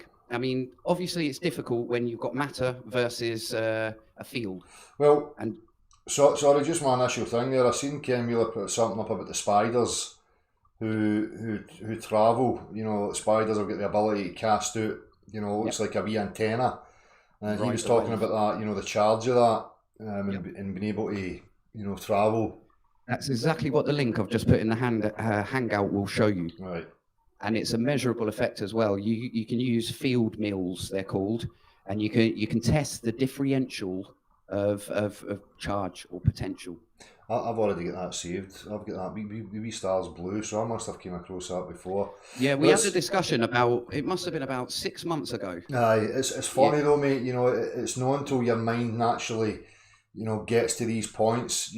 I think people take different paths and arrive at different destinations at different times, and I just happen to be here and now. That's why I'm saying openly, some of the phraseology and the language that's being used, I don't fully have a grasp on it yet, but I will, because... No, that's it. You said that last time, and why not be honest? Exactly. Why not be honest? Yeah. I don't know everything about electricity, even though I think that electricity is my my baby topic that I like. Well, I spoke to a guy recently that I've known since I was a kid. You know, he's older than me. He's in his 60s now, and he's been an electrician since he was a boy. And I met him recently, and I asked him a question: "What is electricity?" And he went to start to speak and answer, and he stopped and he went, "Nobody's ever asked me that." And then says, "What it is, I don't know, but I can kind of describe what happens with it." So it's like describing the experience of life to an alien who hasn't experienced life, and it's exactly that. This. It's branching into philosophical there. But that makes more sense to me, that kind of field idea and you know, like understanding it with layers like that. Yeah. So as I say, I'll be endeavouring to get a better understanding and experiment with certain things to see what I can possibly come up with myself, you know. Yeah. But I mean, I don't know, are you in agreement with what I'm saying about motion and acceleration, you know, and this idea of pull, where there's no flow of anything, there's no contact in any way, shape or form, and you can still achieve motion. That doesn't make any sense to me. Yeah, no, it's the pressure from the medium in between. Yeah, and just to throw it out there, it's exactly of what Einstein would call space-time on a local basis. Right. That is the space bending, and I've had a couple of chats in a couple of people, and Fight the Flat Earth, Godless Engineer, and all them lot. They laughed at me, literally laughed at me when I said this, but this is a known fact in the history of special relativity. That when the Michelson-Morley experiment took place, Hendrik Lorentz, he invented the maths of time dilation and length contraction, the magic basically that makes space-time work, and he done that to try and rescue the ether, because the ether was obviously saying, nah, the earth doesn't spin, but he needed it to spin as well as there be an ether, because he was a core proponent of the ether theory. Now, although the maths for time contraction and length contraction, time dilation was made for ether, Einstein took that and just put it in Minkowski space and literally invented this, let's say, nonsensical medium, which is basically the inversion of ether. It's basically getting the maths and saying, no, there's no substance there. However, the disturbance of that substance is mass, and it's just a geometry of space-time. And the geometric arrangement of things would play a role in that as well, would it not? Yeah. I mean, they can't admit that there is a medium, but they've been forced to admit that there is a medium. No. Because, they must account for it. And then, obviously, the invention of the likes of virtual photons, doing the force carrying exchange, so it's all fairyland. Well, there has to be a fundamental medium that supports everything that we call matter, life, and experience. For me, but as I said at the beginning of this, how are we ever going to get to that when we're part of the effect? Yeah. You can't. You've got to reside to the fact that you can't, because it's the old thing of can you tell if gravity's whatever up in space? None of us can go there. No. I mean, astronauts can and whatnot, but none of us can actually say, I'll go and test it. It's like being in the dungeon of a castle and trying to figure out what the castle is just by staying in the fucking dungeon. I think it's a perfect mind control thing, though. Yeah. How best to tell people, and it only takes 3 generations to obviously completely wipe out any other information. But it's literally they're just blagging you, or sorry, not blagging you. I wouldn't say blagging you. I say they're coming up with reasons. That's all they are. And I'd say half of physics is man's imagination. They've designed a model, and instead of how science normally works, where you analyze nature, you record her, and then you create your theories from her, what they've done is they've got all these theories now for the globe Earth, which is gravity and whatnot, Kepler's laws. And then when they've managed to test these at large distances, they fail. They fall apart. So instead of going back and saying, well, were our theories right? They go, nah, our theories must be right. Yeah. We must add to nature, and let's give her 95% of dark energy and dark matter. Yeah, she must have it. And it's like, no, she mustn't. That's a maths mistake. Yeah. Just revise the theory. I mean, on a personal level, I don't care whether it's a globe or flat. In my personal basis, I think that both work. Yeah. To some extent, let's say. That's it. Yeah. And it's a coordinate transform, and a lot of people don't understand that, and it's just sort of like, no, eclipses will never work on a flat Earth, not knowing that Thales of Miletus was the first person to ever predict it, and he was a flat Earther on a flat Earth model. It's crazy. Exactly. And all these things have got nothing to do with the shape of the Earth, and they've got to make assumptions on all these things as well, and it's just ladled with all this kind of idiotic pseudoscience. It just pisses me off. I just love the Eratosthenes one. Yeah. Eratosthenes was in a time where flat Earth was the common belief. He was the head of the National Library. Imagine a flat Earther being the head of the UK Library Association or something like that nowadays. It's madness. Yeah. He was a flat Earther. He created the coordinate system on a flat Earth map. He'd done the experiment when he was young, died when he was old, never once produced or authored a globe Earth map or anything that resembles curvature. Yeah. And he's known as the father of geography. And it's like, if you look back as well, all our foundation, Thales, he was the guy that started off the scientific method. Alexander, his best mate basically, who gave him the maths of the genome, he was a flat earther, and he was known as the father of cosmology and philosophy. And you've got Democritus, who is the father of modern science because he first theorized atoms and evolution, which is ironic that they're both flat Earth concepts. Well, as I say, I don't pay any attention to all that. I'm a practical guy, and I'll just follow and pursue my inquisition for each moment in time. I try not to be swayed and affected too much by anything that's gone previous, unless it offers me up something that I can reference in a practical fashion. Then it's of use to me, So yeah. It is biblical talk. I mean, I love the conversation when people were all on the proof of Eratosthenes even existing, because it's before Christ. You know what I mean? And it's exactly that. All these books could have been written just 1,000 years ago. Exactly. It's just all fucking nonsense that people attach themselves to. It's fine if it's offering you up some aspect that you can go and perform yourself or whatever. Yeah, but practical. It's exactly that. It's don't trust anything until it can be proven. Exactly. I mean, you don't have to prove everything, but to some extent. Oh, well, you do if you're making assertions and claims about things. For me, then that's the bar. They better practically demonstrate it. They can fuck off. I mean, my personal view, being an electric man, I think both science and religion are describing electric. Or religion personifies it, great power in the sky, and all this, and then science, in all honesty, avoids it. They've actually give gravity the king crown and basically said, this governs everything. Right. But then when you look into it, the atmospheric pressure, the air pressure gradient, ends at 31 miles, and that's exactly the same altitude that electrostatics ends. So it's or the electrostatic field ends. So it's obviously, there's orders of magnitude that they do with their maths, and there's more of the atmosphere than there is, as in the gravity is pulling us more than electrostatics could handle. But I don't understand, because they say on a local basis, 1 for 1, gravity is like, electrostatics is 1 sextillion times stronger. Now, if you imagine, let's accept there is a thought experiment. Let's accept there is gravity. Let's accept there is a known electrostatic field, which is tangible, that can be measured. Gravity is obviously conceptual. But if we say, that's fine, when has anyone ever accounted for a resistance of an electrostatic field when dropping an object or dropping something or falling out the sky? There's no account for it.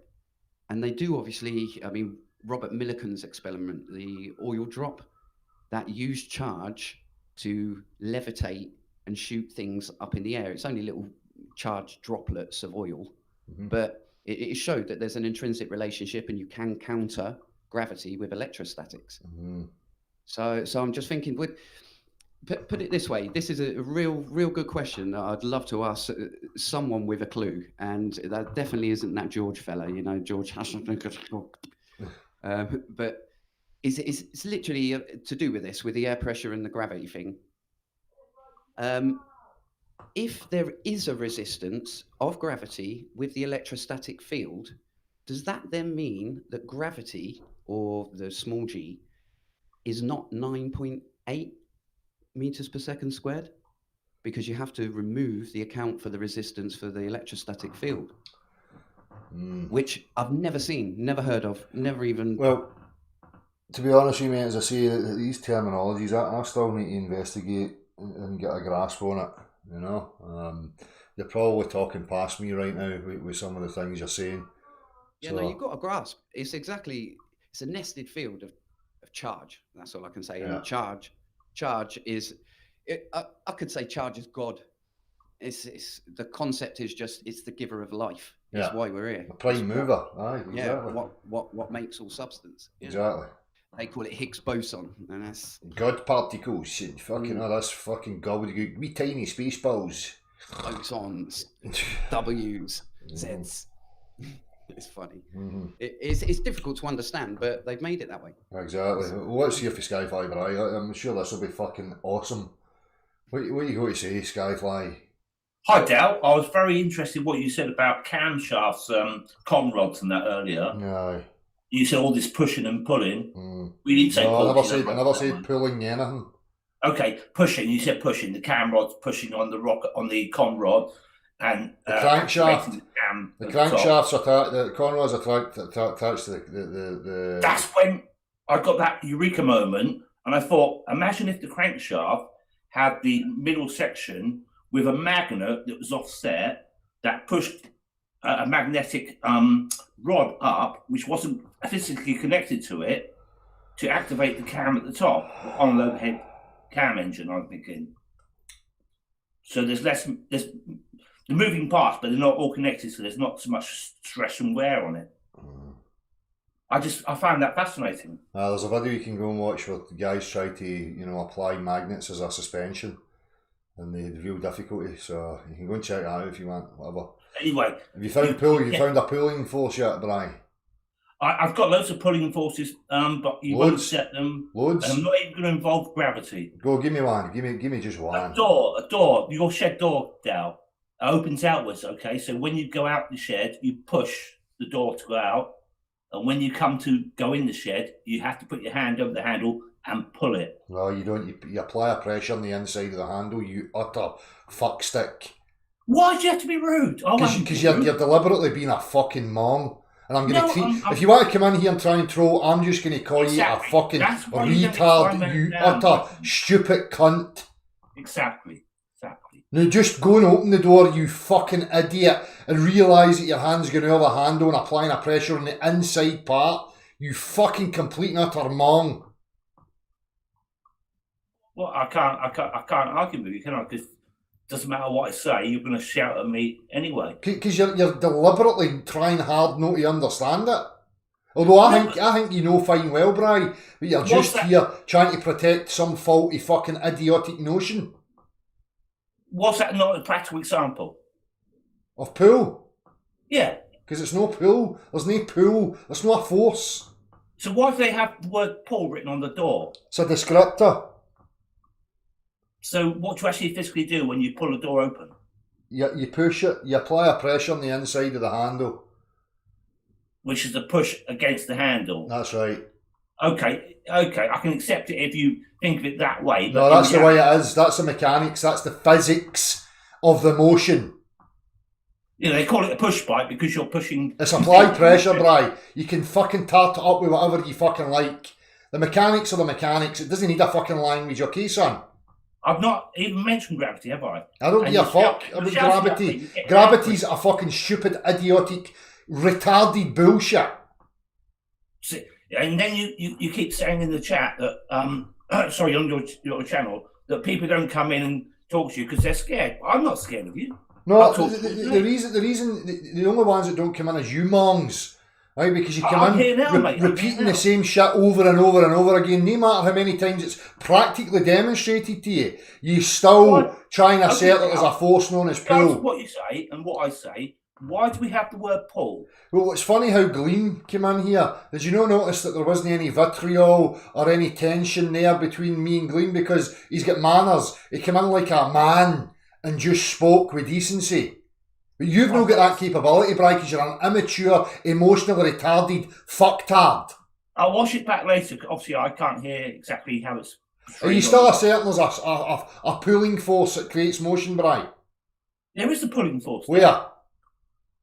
Well, I put that picture in your one of the hangouts I came on about 3 weeks ago when you first started about this, and I put a picture of you at the pyramids in Egypt, and there was it was actually a picture of someone else, but I put a top hat on you, and it looked like an ivory rod going through your neck. Now, how could you get that ivory rod out of your neck without pulling it? Shut up, fucko. You apply a pressure by grip, and then look at the arrows. Draw arrows for where the force is being applied and what direction it's gone in. Right, sack sniffer, and you'll see that you're applying pressure everywhere. Can I speak? You've got a spike going through your neck. You can speak, but you just keep slavering shite. Okay, you can push it in until your finger won't go any further into your neck, but you can't physically push it out unless you use a thinner rod to push on it. You'd have to physically pull it out.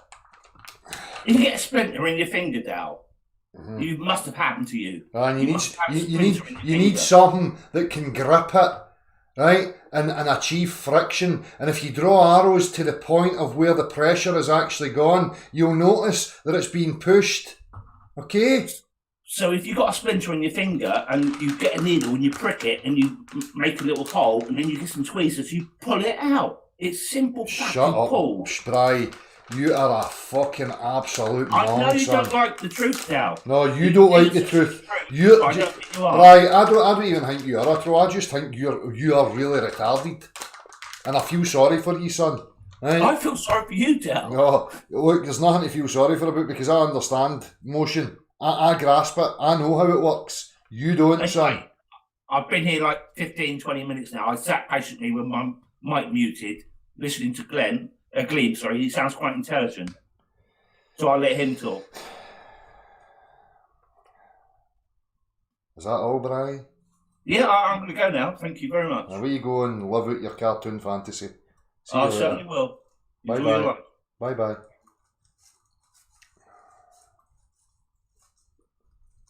Flat enough. What was your question? Sorry, Gloomer, if you're still there. Yeah. See about flat enough's asking. No worries, man. Carry on.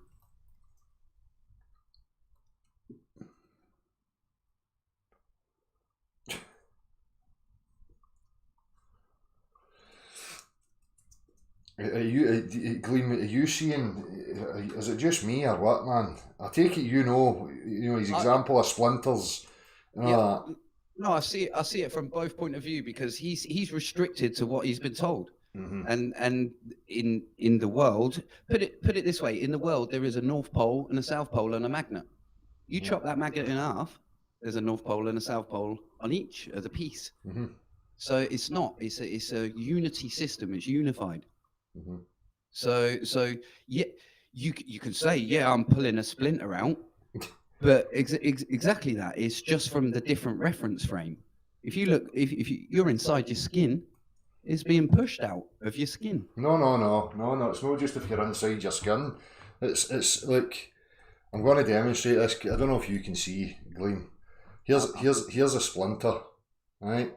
Now something has to apply a pressure. So if it's in my skin like this, right, now I've applied a pressure here. Now I have to exert the pressure in a certain direction. That direction's here.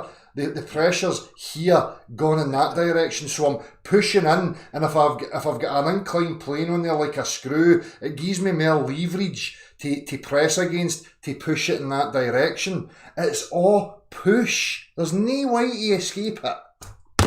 Yeah, no, I get it. I get exactly where you're coming from, 100%.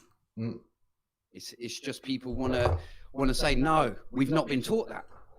That's not science. It can't be. Mm-hmm. But I can demonstrate it, continually over and over again, and it's unbreakable. So I accept the facts. If I can't break it, it's a fact. Yeah, that's it. So anyway, sorry. What was that question? I was going to say, I feel your frustration loads. I watch you loads, and it's just I don't know, bombardment, let's say, of I'm going to repeat exactly what you already know and pretend that you don't already know it. It's like, come on, we've all been taught the same thing. Let's question it. What people need to do is slow it down and apply an arrow of reference, you know, to where the applied pressure is. Now what direction does a force have to be exerted in? You know, so an example of a pole where, you know, Bry's going on about pulling it out my neck, right? Okay, so if I grease that up, right, and I greased your hand up, you now would have no point of friction. So when you're trying to exert enough pressure in the direction of taking it out of my neck, right, if you get near resistance there, you're not going to make it go anywhere. If you had an inclined plane like it was screwed at one end, then you would see it, you would know that your fingers have to come into contact with the elevated portion here. You can draw an arrow to show where the applied pressure now is going to be, and that's where the force is being exerted in order to achieve the motion. It's fucking simple. That's well explained. The grease bit is exactly the pinnacle point. Exactly. So, flat enough, have you ever seen a natural magnet or all man-made ones? Well, I was under the impression that the majority of the strong magnets were man-made. It's to do with charge. Have you seen the one with Julius Sumner? No, it was Eric Lathwaite or Julius Sumner Miller, and he gets an iron rod that's no magnetised. He says you have to point it in a certain direction, and he hits it with a hammer. Yep. And now it's got magnetic properties to it. Yeah, vibration, Right. movement. It's Exactly. Faraday effect. Yeah. So. Yeah, that's it. I mean, there's one that Feynman does, and he's talking about what's the big massive waterfall over in Nevada or wherever it is over in the States. It's basically where they've powered a city off of the waterfall. And he was demonstrating, and he was saying, yeah, when we learnt about the Faraday effect, it was obviously putting running a magnet through a coil that then created some current, some movement. But then he said, but that ain't it. You can just get a bit of copper wire, wiggle it, and it picks up a magnetic field. Yeah. And how I see it is exactly the same as how magnetism and electrostatics are again the same thing. It's just electrostatics is static. It's not in motion. When you put it in motion, it will start to collect that or reveal that magnetic component. Cool. That magnetic component's there, but it cannot be shown until it's in motion or with lots of charge. And how they do those super strong magnets is apply lots of charge, and it builds up the current within inside, and it obviously aligns all the molecules, they say. Yeah. And then it holds that charge. That gives it the ability to hold it and extend the field. But that bit I get where you're coming from. That it's real difficult to understand from where the matter stops, and then you've got an extending field out of it. It's knowing, obviously.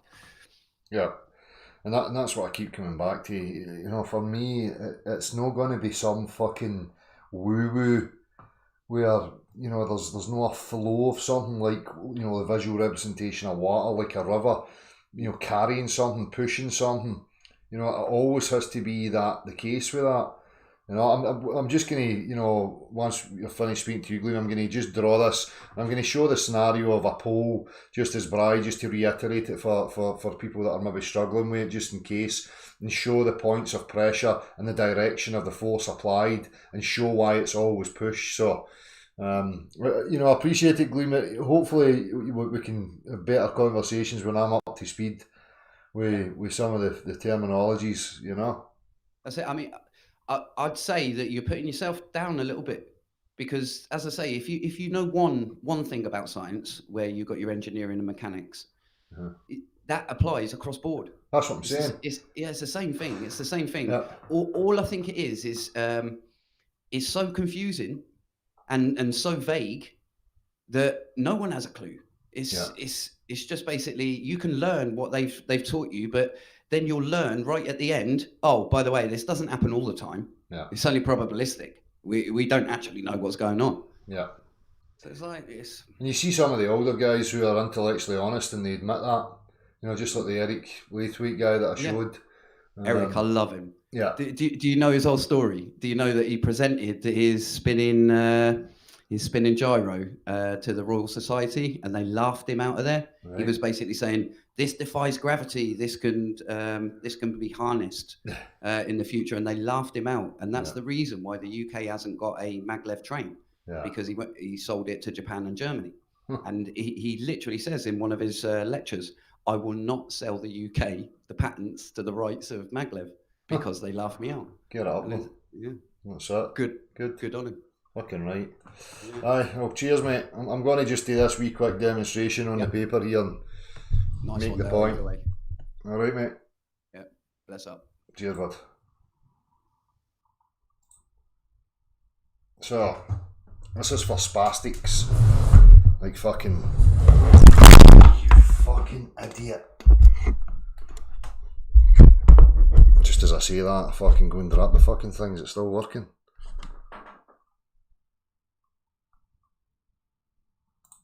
Testicles, aye. So, here you go, fucktards. Another fucking demonstration in fucking actual physics and mechanics for the fucking willfully ignorant, incompetent dips shits.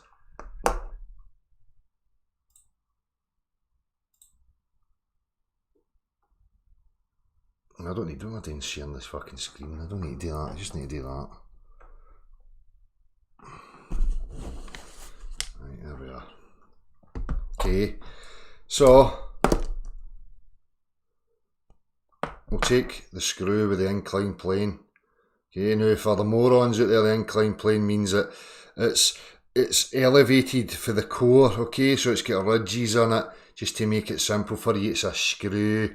Right, so Brian's fucking point. Okay, look, oh no, we've got a scalp embedded in the skin. Right, so we've got a point here that we can grasp, so we need to get some implement. We can use our fingers, or we could use fucking pliers. I don't know where my pliers are. Fuck knows, doesn't matter.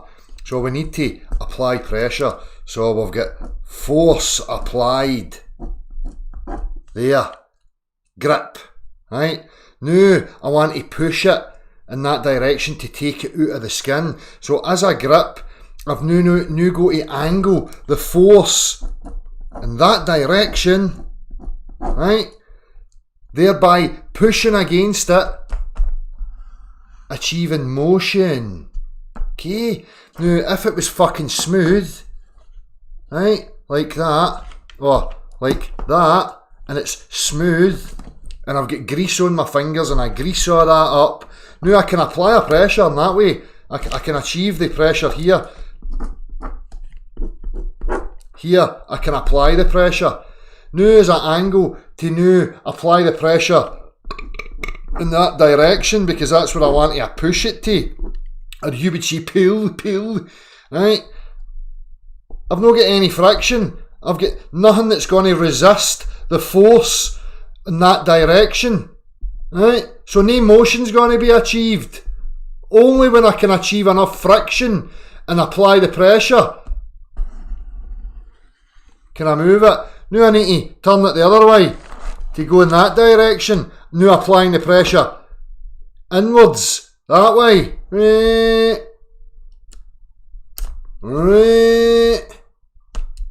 Okay. It's fucking simple. Very, very simple. Now, what you want me to believe is that I can go, and that's somehow going to come with me.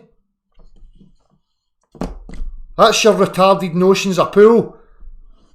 That this can just be here and this is going to somehow come to you. That's not how reality works, lads.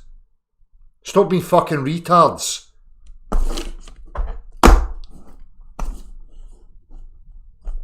Squeeze. What direction do I want to go? I want to go that direction. Alright, so I've got my applied pressure here. Now I need to angle the applied pressure in that direction. And if I can get enough resistance, I can push it. Now I can turn it the other direction and I can now push it there. Fucking morons.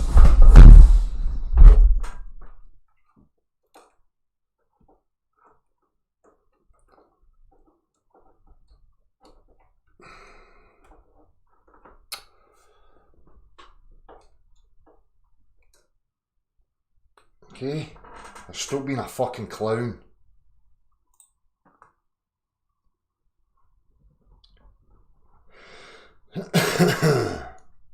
Put an ice cube next to it and it will pull it or something. Yeah, exactly, Steve HV. Just introduced ice cubes to everyone. You know what I mean? If you've got a big row of ice cubes on the road, make the road out of ice, right? And because your engine's hot, you know, the ice should somehow manage to make it travel along the ice or something. Ask these fucking fantasists. They live in cartoon land. It's all very good. It all sounds wonderful. You know, cartoon world. Well, unfortunately, I don't exist in cartoon world. It doesn't work like that here. Be great if it did.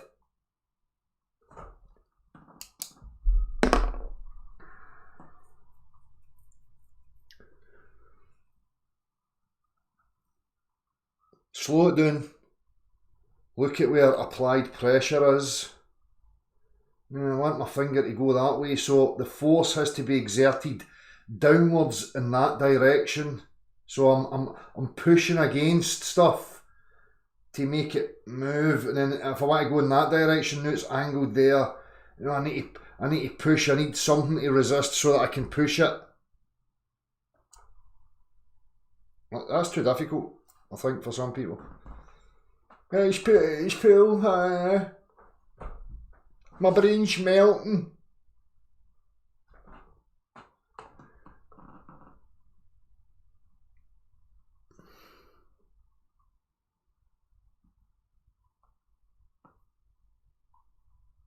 Sandy 1, 2, 3. You're applying pressure. You know, you pushing it down. You have to grip the thing.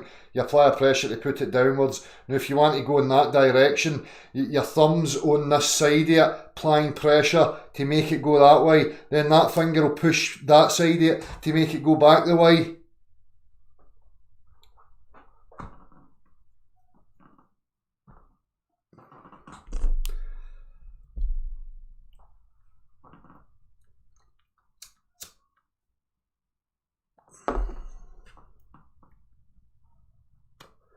Trains, they push the carriage behind it, that's right. Because the carriage behind has an eyelet or something similar. The train that's gone in that direction has a hook that goes into the eyelet. Right? So you can see here, now as the train's gone in that direction, it's applying a pressure, a force in the inside of it. So it's pushing it. It's just because it's behind the initial carriage, people think, oh, it's pulling. No, it's not. The hook goes in like that, it comes into contact with the inside of the eyelet and it applies a pressure on the inside and pushes it. Anyway, let's just go over and over it for the Skyfly Bries and the Timmy Osmonds and the Spurskimos of the world, because they're having real difficulty, people. And let's not be pompous, let's not leave the other children behind, let's endeavour to bring them along on the journey. Regardless of how hard it is for them, we owe it to them.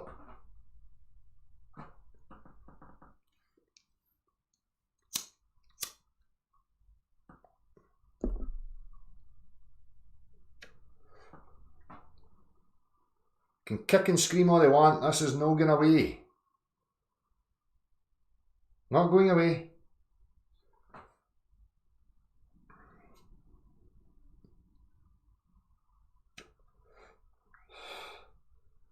You see the difficulty playing for all to see when you come up against a door that has to open in towards you but it has no handle on it. You have to struggle to try and get a wee fucking remnants of resistance and friction, trying to get a nail to dig into the wood so that you can now apply a pressure on the inside of the wood to try and push it inwards, because there's no fucking handle there to put your hand on the other side of it. But Skyfly Brian, they can just walk up to the door and go, whoa! The fucking thing opens inwards and then they just walk through because they're Jedi Knights and all that. from cartoon space fantasy land. I'm jealous I've not got the powers.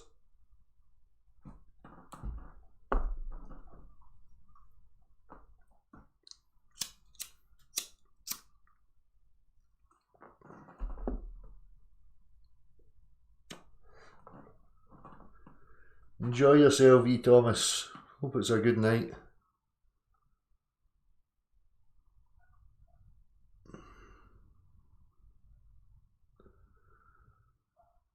Action content, telekinesis. Open door.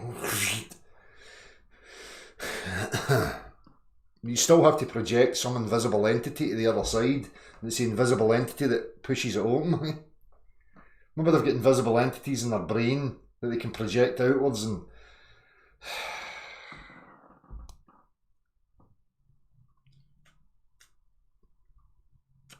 I did Forbidden 303, I pulled it up, the siphon thing. I'm going to have a look at that and look into it, mate. Is it you that sent me it?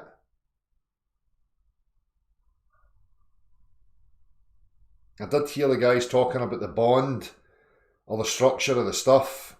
So it's all like one uniform, you know, thing that's not got any space in between. It's an unbroken, you know, bond. So it's like a, you know, one unit.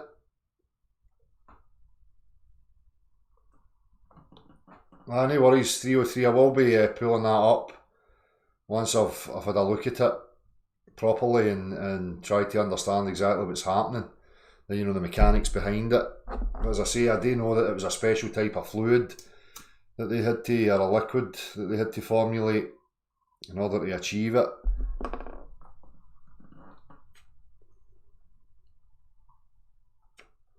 Darth Vader, I know, Steve HV.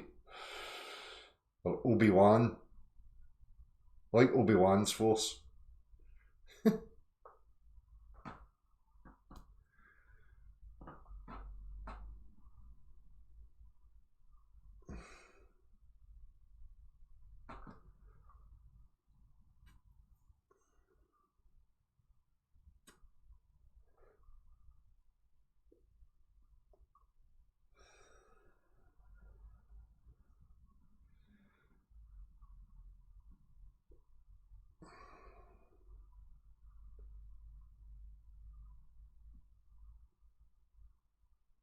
Right, that's the thing, that's why I was using water earlier and trying to visualise it like a, you know, like imagine a jet propulsion in water, where you've got that outward flow and you've got the inward flow, you know, but that only it would be circular, you know, so you would say that end's repulsing, repulsing and this is attractive, but it's no, we understand the mechanics of that, and then anything that goes into that area of what they would say attraction meets resistance. Like if you put a mesh in front of it, like any drain with a mesh on it, you know, it gets pushed into that area and then it meets resistance, so it can't go any further.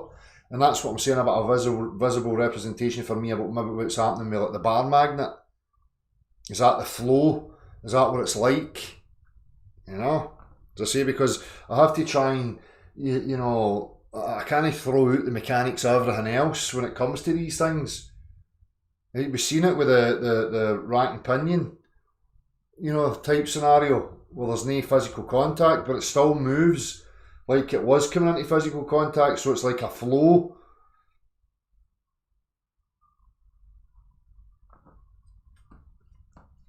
It'd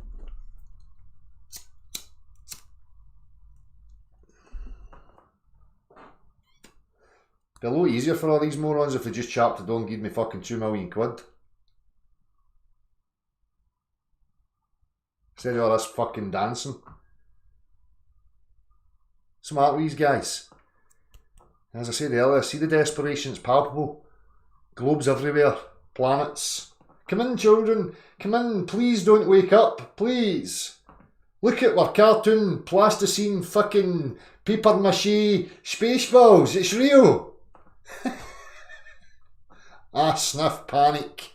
I can sniff the fucking shit leaking right out your sphincters, lads.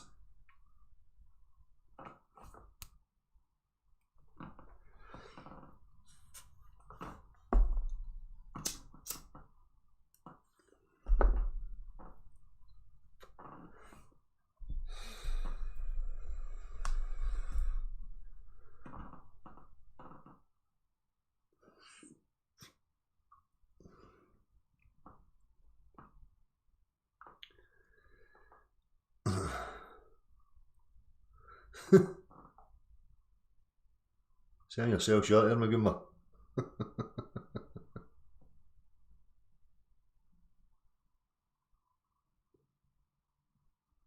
It is a one world religion beyond belief, it is. I said that before, I put it in one of my earlier videos, that, you know, that is Project Bluebeam. You know, people think they're going to see holograms in the fucking sky and all that. That's literal shite all the time. Oh, they're going to project holograms and it's going to be something that comes in the future. No. They've already done it.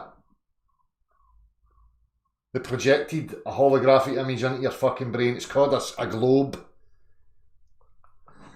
It's already been done. You're already in a false reality. Oh, I project fucking missiles and aliens and all that in the sky.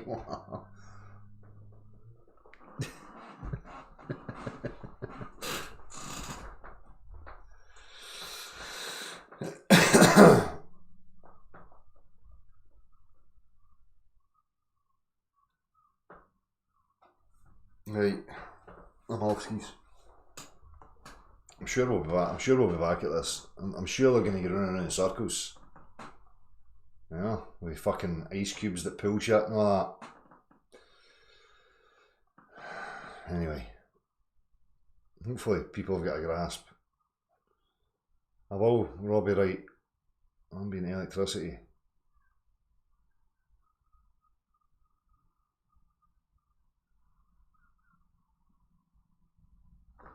Who's the FES vid? Who's that? FES, I can't mind who that is.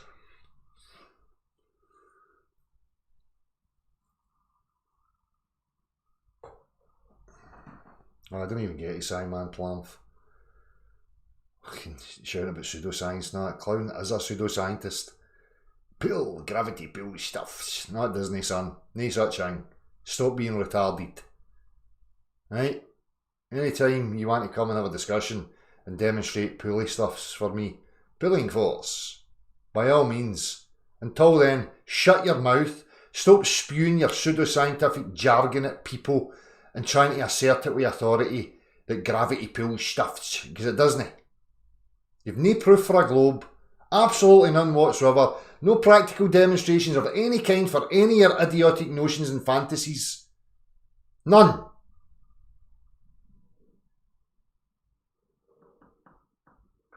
Spirit of Longthorn, Frank. Love and hugsies. We are all oneness.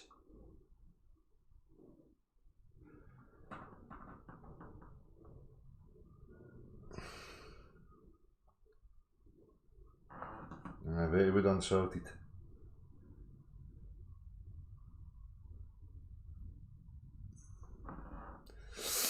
Right, cheers everybody. See you very soon.